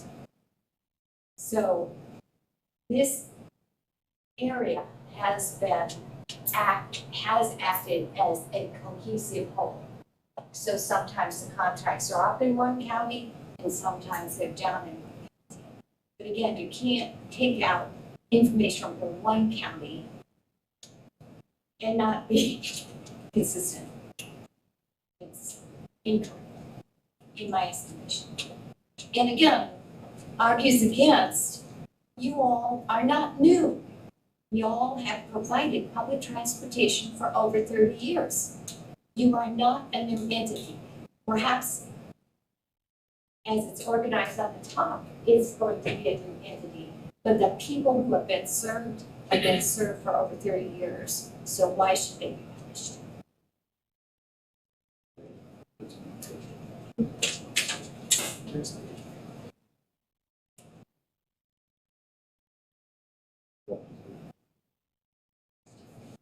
I guess I get back to the question, can we make a decision on how we want to go moving forward? I don't know that we have enough information to really, I mean, we can lean certain directions, but even the ones that we might partner with, unless we know funding, they can't. So until we find that out, we're kind of stuck. That's one of the reasons we're talking about getting together with the legislators. I agree with this. You're gonna wind up having the state come in here and have a mouth to this, because it's gonna be different programs or different facets of the state versus other facets of the state that have to be put together to one special use here. Okay, so this group you're going to be should be represented by the state, who has a lot of changes to do in order to facilitate anything within this group. When is the next board meeting? Ours, week from Tuesday, next Tuesday, which is, Obviously, I'll, tell Senator Bennett to try to get a hold of David. Get us answers as soon as possible. I mean, Just take care of this, fix it. yeah. Come back to us. So, I think, our board here meets on the second Tuesday at 9 o'clock. The Kankakee board meets at the same time. okay, I'm not sure when Vermillion County Board meets, Livingston County Board, I'm not sure either. I'll meet you in Brad.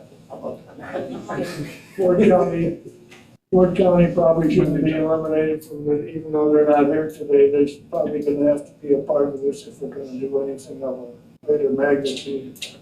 Ford County Board meets on the Monday night before we meet on the Tuesday.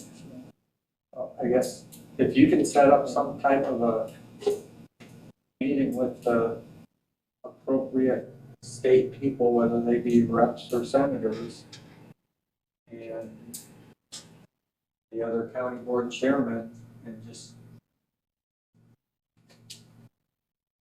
see, and tell the state people that we're gonna need to know answers, don't come with, find out if there's any chance of us getting money. Before you come, we need to know whether this is gonna happen or not. I think the only thing to that end that might be helpful is if we had some ideas of how we wanted to proceed going forward. In other words, are we wanting to consider all of the counties here joining together, or we just wanting some smaller group, 2 or 3 counties joining together? Well, think I guess that might play into the legislative end of it as well. maybe before you have a meeting with the state people, the county chairman need to have a phone conference or something and say, hey, what do we think? I'm just, if I could, sir, I feel like we're gonna need some political will applied to DOT to give you the appropriate number. And the new proposed number, and again, we're speculating at this point, but we're kind of working on some numbers that the chairman's received. It looks like you're gonna receive a dramatic decrease. If they're not willing to fund you at the level required for any other entity to offer transportation, transit to you, it's gonna fall apart either way. I mean, because then we have answers on a fiscal cliff. Yeah, we're gonna group together, but we know in 2 years, we're all gonna fall off the cliff anyway. So, I mean, fundamentally, DOT needs to understand, What is the law on this? What is required to be provided? as far as rural transit requirements. Yeah. I don't know that you're required to offer anything. I mean, there's language about best faith attempt and things along those lines. I think that FTA would be exceptionally displeased if there were big holes in the state of no transit. I can tell you that. Well, I guess it comes down to, we tell the state if they can't fund us to a proper amount that we can sustain it, then they can take it over. Yeah, and I think that's where having, the senators and the representatives available to explain the gravity of this. And DOT understands the gravity of all of this. And I just, this feels to me a little bit like kind of vacuum work, right? I mean, they've got some protocols that they've implemented at the staff level. And I don't know that the General Assembly even understands to operate that way. They allocate the budget to them and they go, yeah, things are going well. Well, now things aren't going well. So now we have some complaints that they can hear about. And I think fundamentally that will afford you the ability to get some numbers that any of our groups could say, yeah, we can kind of make sense out of this. Because if your funding's cut in half, you can still offer service.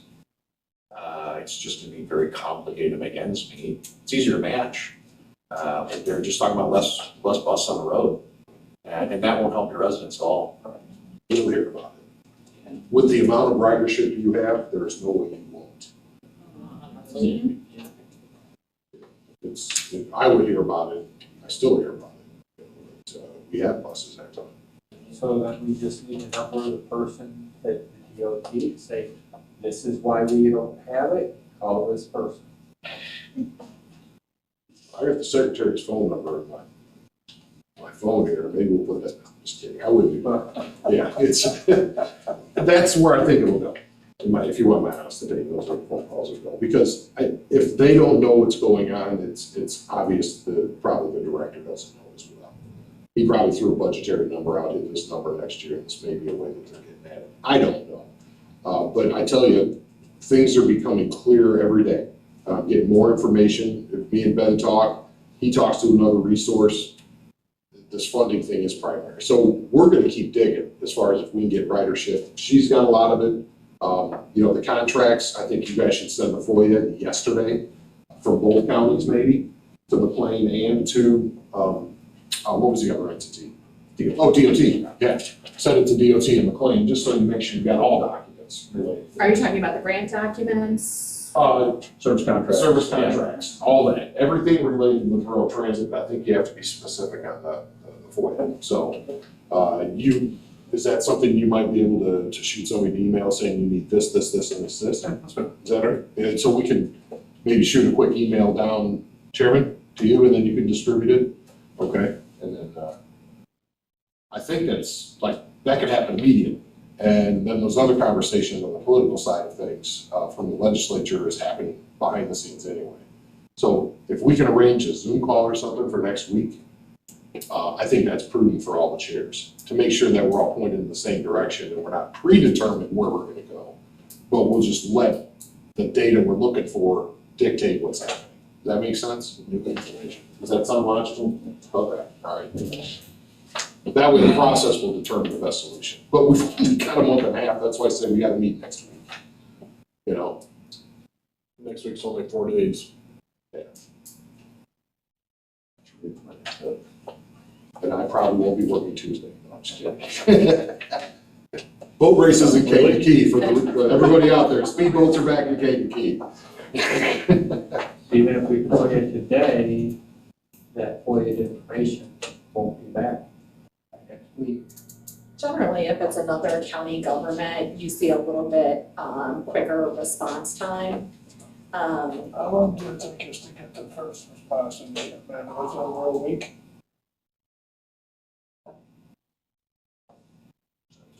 That information that I gave you this morning, that's what we received. Just like this? That's what we received to our request, yes. So you can see there's nothing specific in there that really gets to the meat of the heart. I would hope, how do we say this? I cringed when I thought that everybody was put together in one, number and you couldn't break things out on the McLean side of things, because that almost will take a forensic look at that data on their side of things. You know what I'm talking about? That in and of itself is more than a month and a half process to break all that out and understand it. That's what I'm concerned with here. No, I think you're right. I think they've amalgamated all the funds into one pot. Yeah. And they just put in there that whatever expenses they are, wherever they are. And it also shows up, in fact, it really is something for us to consider when we're talking about the size of what we want to wind up with. And right now, if there's a bus breaks down in Iroquois County, they can bring one over from Livingston, or vice versa. And so you have those kinds of benefits when you have more than one county working together. You never know when you're gonna run into those kind of situations, or if there's some big event where you're gonna have a large amount of ridership and you need to again bring up, or drivers get sick, or any ways that one helps the other out. There's a big advantage in joining together that way. But I'm just very suspicious that they just taken all that money in McLean County and put it in one pot. They don't have it separated out as to the expenses or anything. That's why it's gonna be very hard to figure out what's going on in this county.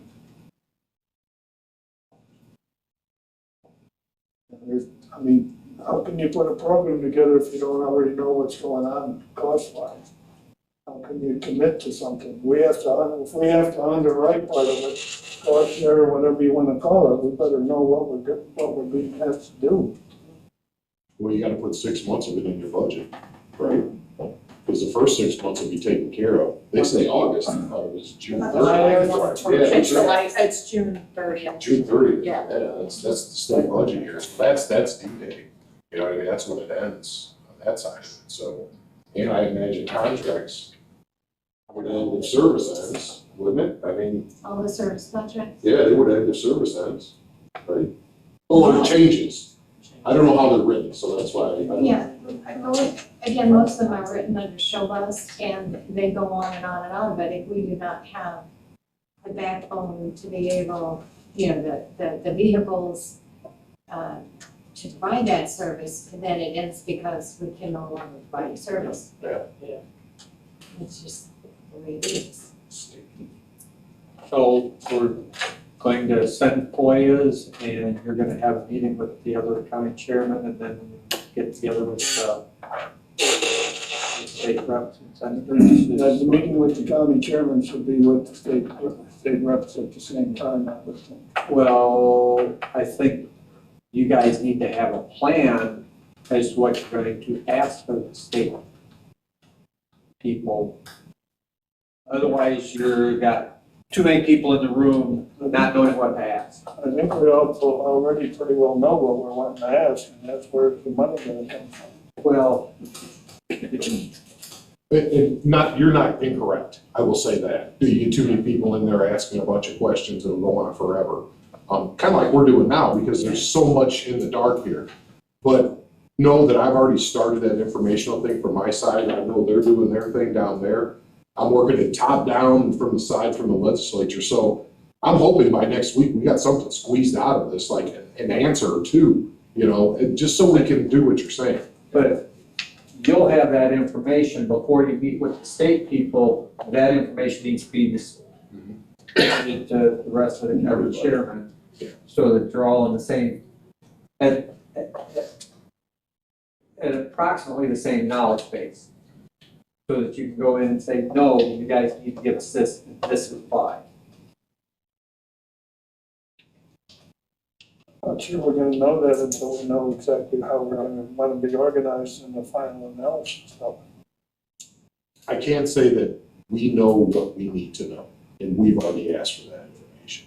So there's nothing hanging out there that's the contracts was the one that was who wrote them and who's the people we gotta get them from. So that's all we don't have ridership information. We know what we need to know. So and that's not a disrespectful statement. It's just like, I think we've asked everything of those individuals. We just need to get that to DOT. And we need to make sure that the ear is open. And that's what we're doing. And so maybe to start with, I need to make sure all the chairmen are with us in the same direction of putting the same pressure. And then we go, and I'm sure Senator Bennett he's all over it, you know what I mean, now. And I can tell you he was a little bit taken back, at least on the phone, by why didn't I know this? Why didn't somebody call me and tell me? They have one job, as they say, you know, is keep your legislators informed of what you're doing out there, I feel. And they didn't do it. And something that's so volatile, we've got action moving. You know, the only thing that I think I would do is I would talk to Senator Sims's office. We don't see him a lot, but they need to understand that they need to put pressure on it that way. Because this impacts also, potentially, if it cuts our funding, or it impacts us in any way, a majority minority community on the eastern part of Heath County. And I don't see him letting that happen either. So that's his district. I'm just letting you know, I think we're teed up to get some answers. It's just a matter of, is it gonna come quick enough? And I still don't understand why McLean County's not playing ball with this. Just give us the answers. I would never withhold and make somebody FOIA from me, another county. Unbelievable. Well, okay. Just to be clear, McLean County can choose to release whatever they wish to release. Well, I know. With the service contracts, show us. We cannot. Oh, I know. That's in your contract. Yeah, I'm not blaming them. I'm saying they should just hear the books, you know, and I don't see that happening. Did they have new leadership down there like recently? I think so. The chairman is new for sure. Yeah. Yeah. And I don't think this program is the only program that they're looking at pulling back from. This is a large-scale effort on their behalf to re-examine all of the things that they're. And just as a comment, and that direction could change because we're facing elections. So it's been a sea change from McLean. It's hard to say what's going to happen with the new election. I didn't consider that. You know, you could have a new chair, but Singing Kumbaya. well, we have to have an answer in October. They could have a new chair that wants to get the band together, but we have to, so what does that mean? I didn't even think of that. This was done, I was notified the day before it happened, and that was under the table. I had no idea this was coming.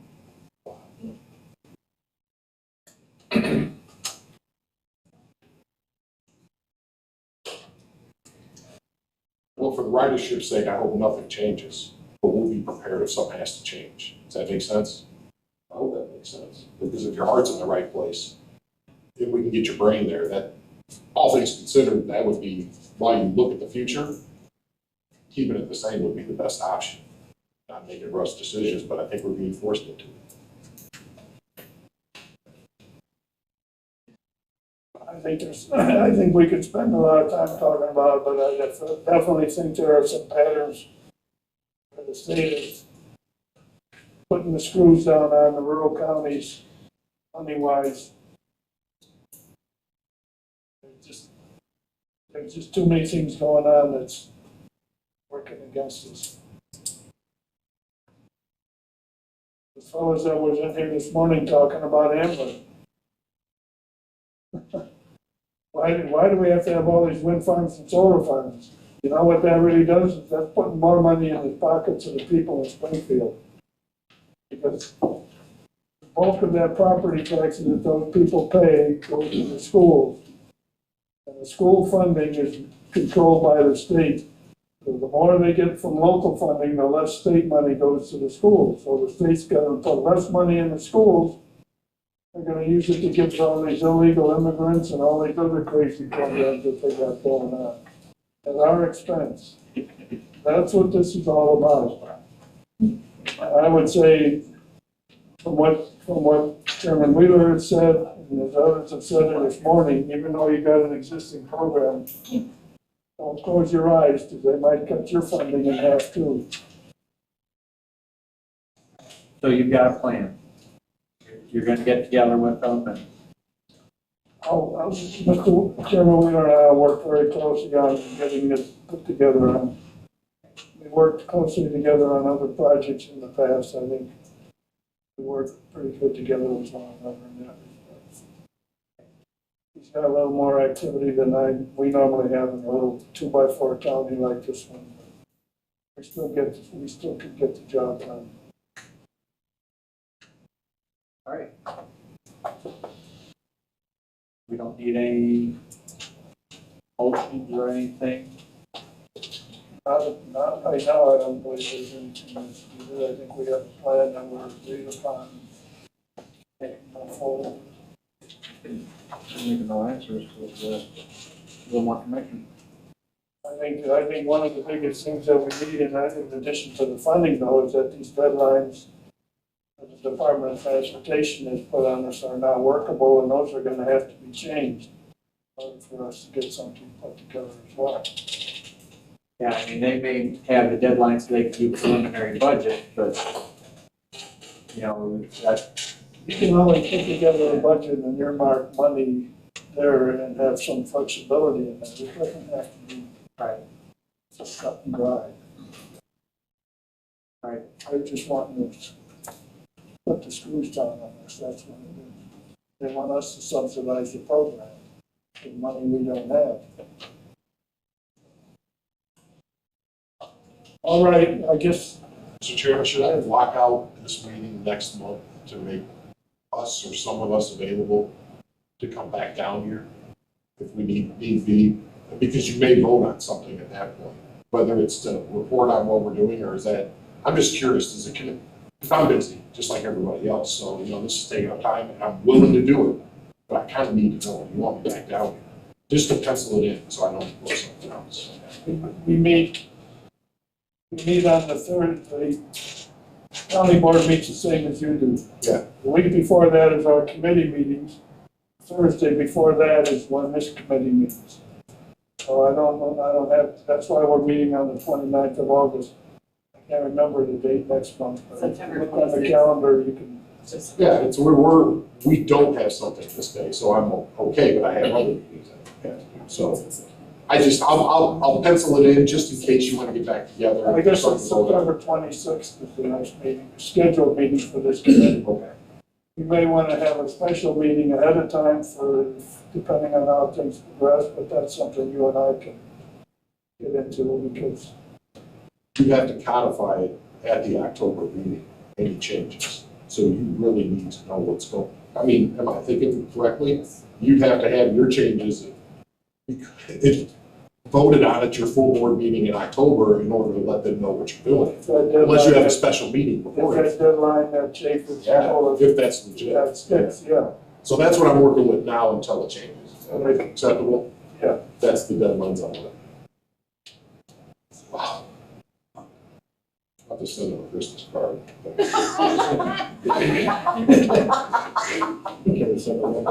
I'm sorry, yeah, Cole, there you go. Are you good with all this, Morgan? Good? Am I good or not? I feel like this is definitely so much, information because like you said, Senator Bennett was not aware of a lot of this and he was just like, go. Like he had commitment today that he couldn't break, so, I'm sure he'll be on the phone immediately with IDOT. You know, and I'm gonna meet him at 1 o'clock in, Grundy County, so get the information to him then, and I'm sure that both Chairman Lee and I are available if he has any questions. so I figured that later today, everybody would be talking, so. Thank you. Great group of people here, and everyone's working together for a situation that just seems really terrible. I think it's wrap my mind around it. I think it's imperative to have the information that is needed to be able to make the decisions. Yeah. So that's the first. The IDOT's got to talk The to first. right, so everybody can decide what Not they're gonna do. reports and stuff. Okay. That's what you're gonna be basing everything. Even if it is all put together and all in line, then you're gonna have some component, just, you know, to understand it. And nobody saw it coming. We think about it in 5 minutes. Okay. I appreciate it. Okay, go ahead. Some real estate down here, they want to move the office into their place, I'll go through that and I'll call. That would have been it. All right, thank you.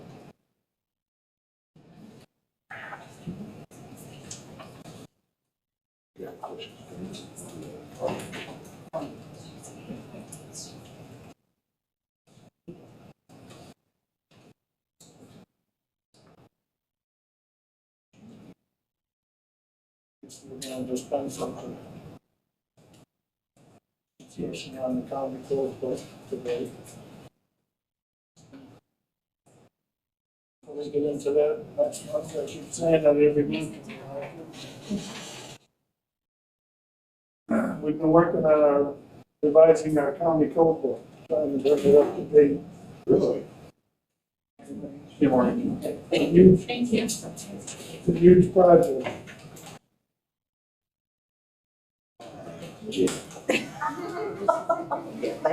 I could consider, are we still on the air? This is what it looks like. This is our county code book. Wow. Ours is online, so I don't have to carry it around. Especially the liquor stuff too. Well, it hasn't been updated for at least 10 years, so we thought we'd better get at it. Yeah, I will give you a heads up, your work comp / liability carrier will have their legal teams a lot of time for free to go through it and check out your exposure. And I don't know if you do that. So you may have already done that. So we found stuff like, men are to wear slacks and women are to wear skirts that are below the knee. And I was like, whoa, how old is this? So you're gonna go ahead and let them work. Everybody has to wear shorts. Okay. Sorry.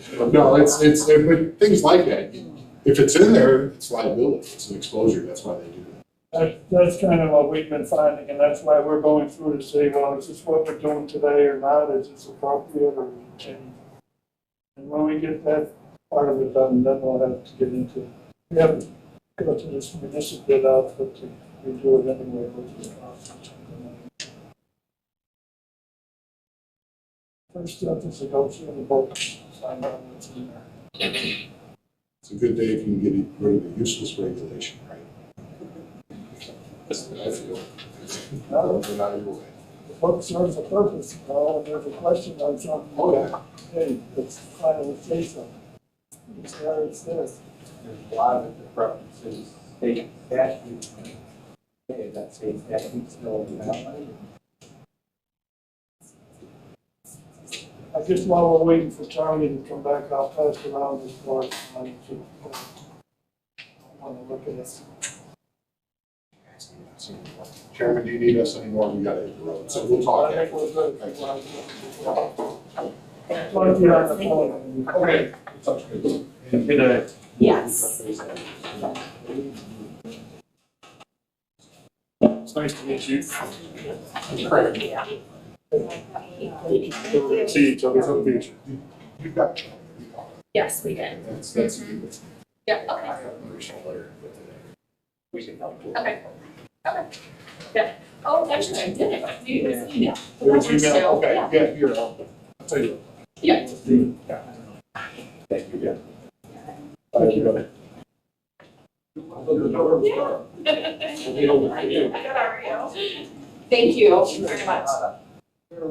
This is, two, there's two more. I'm a leader.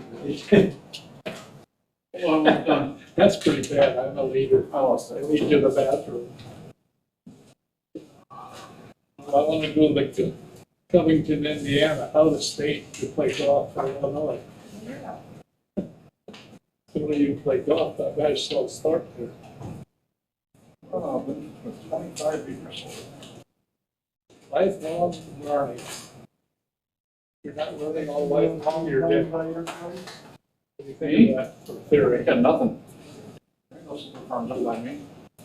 You're not learning every day, you're dead. Further, really nothing wrong. Am I right?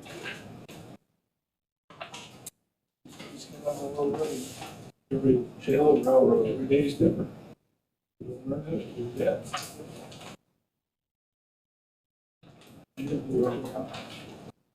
11 o'clock. Yeah.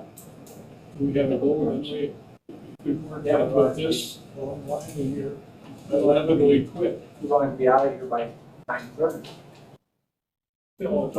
Don't pressure much. These people together. I always wanted to go to Galena. How they doing? You know that? Oh, they're doing good. No, I wanted to see the generals Fantastic. of the Civil Wars. Castle that he lived in.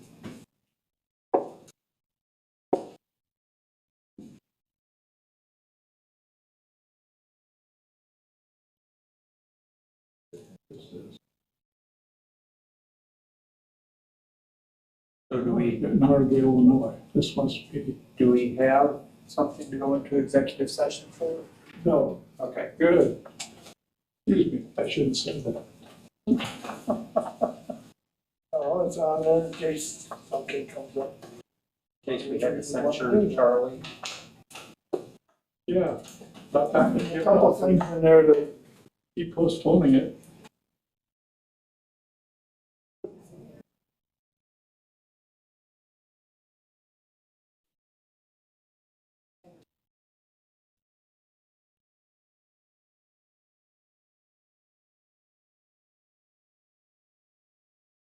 Just another one. Yeah, but look at this. Nobody looked at this. You didn't look at it? Nobody looked at this one yet. Read that and I want to see this. Should be private mail. so- Oh, the audit's finally done. Illinois. This development of disability, disabled. that's what the 377 board there. The levy for developmental disabilities, they're the ones that distribute that money. Abra and the other.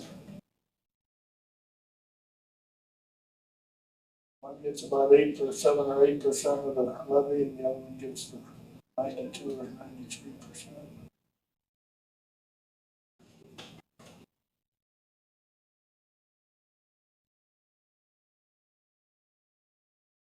Let's have to help them out.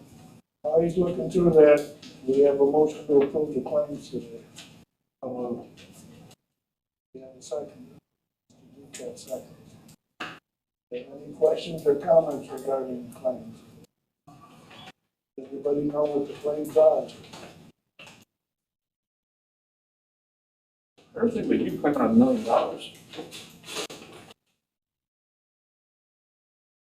You've asked if everybody knew what the claims were before you asked for to be approved? Maybe not. I haven't called the vote yet.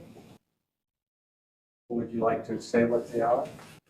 One's for telephone, $47.31. Another one is for education dues for $76.69. And then the last one is for $15,035.55. That one's one for you, right? That one is for the hazard mitigation plan, which is Yes. covered by a grant. Correct. Those are the three claims. Okay, everybody's good? Yep. Great. Okay, please call the roll. Dugat, Yes. Barons, Yes. Alt, Yes. Sure. Yes. Do we have any old business? Do we have any new business? Motion to adjourn. I know I complained about the mics not being used because of my hearing problem. Well, I found out it was my hearing aids. I thought I bought new ones. No one checked it, and I had dead batteries. Not knowing what the hell I was checking, I didn't figure out what was wrong. Well, with new batteries, I'm okay. But since then, I've been told by another party that some of the people in the room could not hear some of the talk that went on in our last board meeting. And Just, is it board members or people over I here? won't say So who we- it was. Well, but what area, so we know where is the dead spot in the volume? Is it a specific area of the room that they're not hearing, or?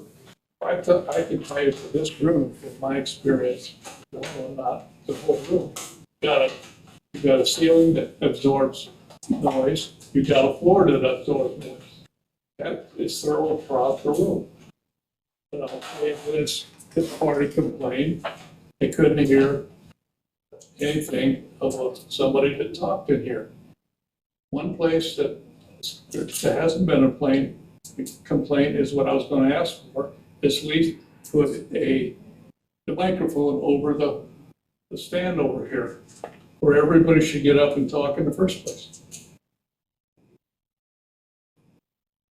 That should be done for, regardless of what you do with the rest of the speaker system, although to me, it looks kind of like a waste if we have it sitting here daily, yearly, with not using it. All it does is collect dust. We really don't. Is it I guess something, a what way we- to arrangement of the room? Because we had it at one time and worked very well when the arrangement was up at that end of the room. When we switched to this, we cut it first down to just the microphone up here. Now it's not even up there. So I guess when we had the microphones, was that just for recording purposes, or was there actually, there was speakers too? Where did those speakers go? Oh, the speakers, no, the microphones, I think we had an issue, people weren't turning them on, and people weren't using Right. them, they weren't speaking into them. Aren't these The speakers little are round things, here, the, yeah. And we But- talked about putting them, Are these what picks the voice up? Right. So can they be moved Well, no, throughout the room? that's just for the recording. He's not hearing. right. Okay. Oh. That picks up, that supposed to amplify the voice. It is. Oh, Like with the speakers? Right now, it's down to nothing, right? it's not turned on right now. We're talking about when we have a county board meeting, those. That's what I'm talking about, those county are board placed- meetings. Those are. I think we should placed start around with different that, locations. because that's when the building is full, or the room is full. Charlie, I guess I agree with you in that I like the system that we had before where we had the Now, different we- microphones the other in was- front of each The person. complaint was talking. If you want to talk to your neighbors, you had, damn sure you had to think turned off. And most people had them off, and you had to remind them to turn them on when they were asked to speak in them. I didn't mind doing that. I didn't either, that's what I'm getting at too. That's It's what not a big, I- it's not a big inconvenience to talk in them. I think I think that system worked better, I agree. Well, I know, I'm not talking about my problem now. But my problem brought up the thought of heavy in my mind is all it did. Okay, I know what you're talking about, and I agree with you. I agree with you that the other system I thought worked better than this one. So do these microphones do a good job of picking up for recording? Most of the time, yes. Are they, and they're hooked up to the speakers? Or is there a way to hook them up to speakers? Because I think the microphone if that works without having to turn on and off, then all we're looking at is needing a speaker that doesn't give feedback and everything else to the microphone. I guess that's what I thought the speakers were that are sitting there. If we put one on the other side of the room. Right, we've talked about getting like additional speakers, maybe putting them on a wall so that they're not on the ground Right. or not right on desks and there's not cords all over the place, which is why the microphone isn't up there, because we had that long cord going clear across the room and trip hazard. The other system we had didn't require a cord. If that system was cordless, you could hand it to somebody back in this corner and say, speak into it, please. I mean, I think there should be one on the podium up here, stationary, That's the old everybody's. system. Can we use it as just a microphone system rather than just letting it sit there, not as a recording system? That I don't know, I'm not sure. I think it should be studied or something. Am I right or wrong? Who, I'd like to talk with Area Wide there, who helped us get away from this because it was, the quality of this was not the greatest. This is much better, so that's why we've gone to this system instead. So we can You get could from get there. a system like the other ones where the quality was better. well, The other thing that was a little bit of an issue with the other ones was that sometimes the batteries got weak and it didn't work as well. So you had to make sure before the meeting you either had fresh batteries in all of them or you're just taking a chance. I don't think anybody was checking to make sure that there was fresh batteries in each one before the meetings. it's get rechargeable. I will say this, that in recognition of what Charlie's talking about, I personally make an effort to try and speak loudly whenever I'm involved in talking. I don't have any problem hearing you, I'm right in front of you, darn it. Well, that's Is it good. the people behind you that you can't hear so well? I don't know, I've never asked that. But what I'm saying though is that part of the answer could be that if the people that can't hear, if the person that they can't hear isn't making an effort to speak loudly, maybe that would also help to alleviate it. Okay, but if You it, hate to do that, recognize- though. You hate to, hey, back there, I can't hear you, get the talking to a mic, will you? If everybody's taught to talk, then you might, then you could feel better about asking them, please do, you know. and if it's the public that's not hearing, then, That's what I'm talking then about. they're not really allowed to say, hey, speak up, you know, that gets to be unruly then. And I really do believe we need to help the public, not enough of them come. Maybe if they heard better, there'd be more of them here too. I don't know, one of them says I can't hear. That doesn't help our attendance. I don't know, lately the room has been pretty full. Well, I don't mind an overflow room, I think. I know the county clerk just got a request from a local school teacher to bring students over here, and she replied back that we have to be careful not to overload the room. So they're talking about standing out in the hall. This was a number of years ago. I came across an email about this yesterday. Well, should there be a speaker in the hallway? No. It could be turned off if you're going to executive session. I'm sure you'd have to. There has to be a limit as to what you can. Well, I'm just throwing things out. No, I think what you're talking about can be done better. That's what I'm saying. But I don't think we need to be broadcasting into the hall or out on the lawn or any of that. I think it's right, invite the radio stations in. Set up shop here, will you? Amanda, can you ask Area Wide, please? If the radio stations wanted to capture the whole meeting live, I guess they could do that. They could Probably put a microphone up here in the front. I mean, they'd have a right to, probably. Riveting radio. Wow. Riveting. You're not gonna make any money broadcasting this stuff, so that's probably the main reason. They haven't done it, probably. The Sleep Channel. They You mean gotta have there's sponsors. better things on the radio than us? Gee whiz. Well, Put we got ourselves people- down at the bottom of the list of Anything importance. else you need to bring up, Charlie? Not today, We're already. not today. I'm over one of my time already. We have a motion to adjourn. Do we have a I second? move it. He already moved, you can second. All in favor, say aye. Aye. Meeting is adjourned. Let's get out of here. Who kept it overtime?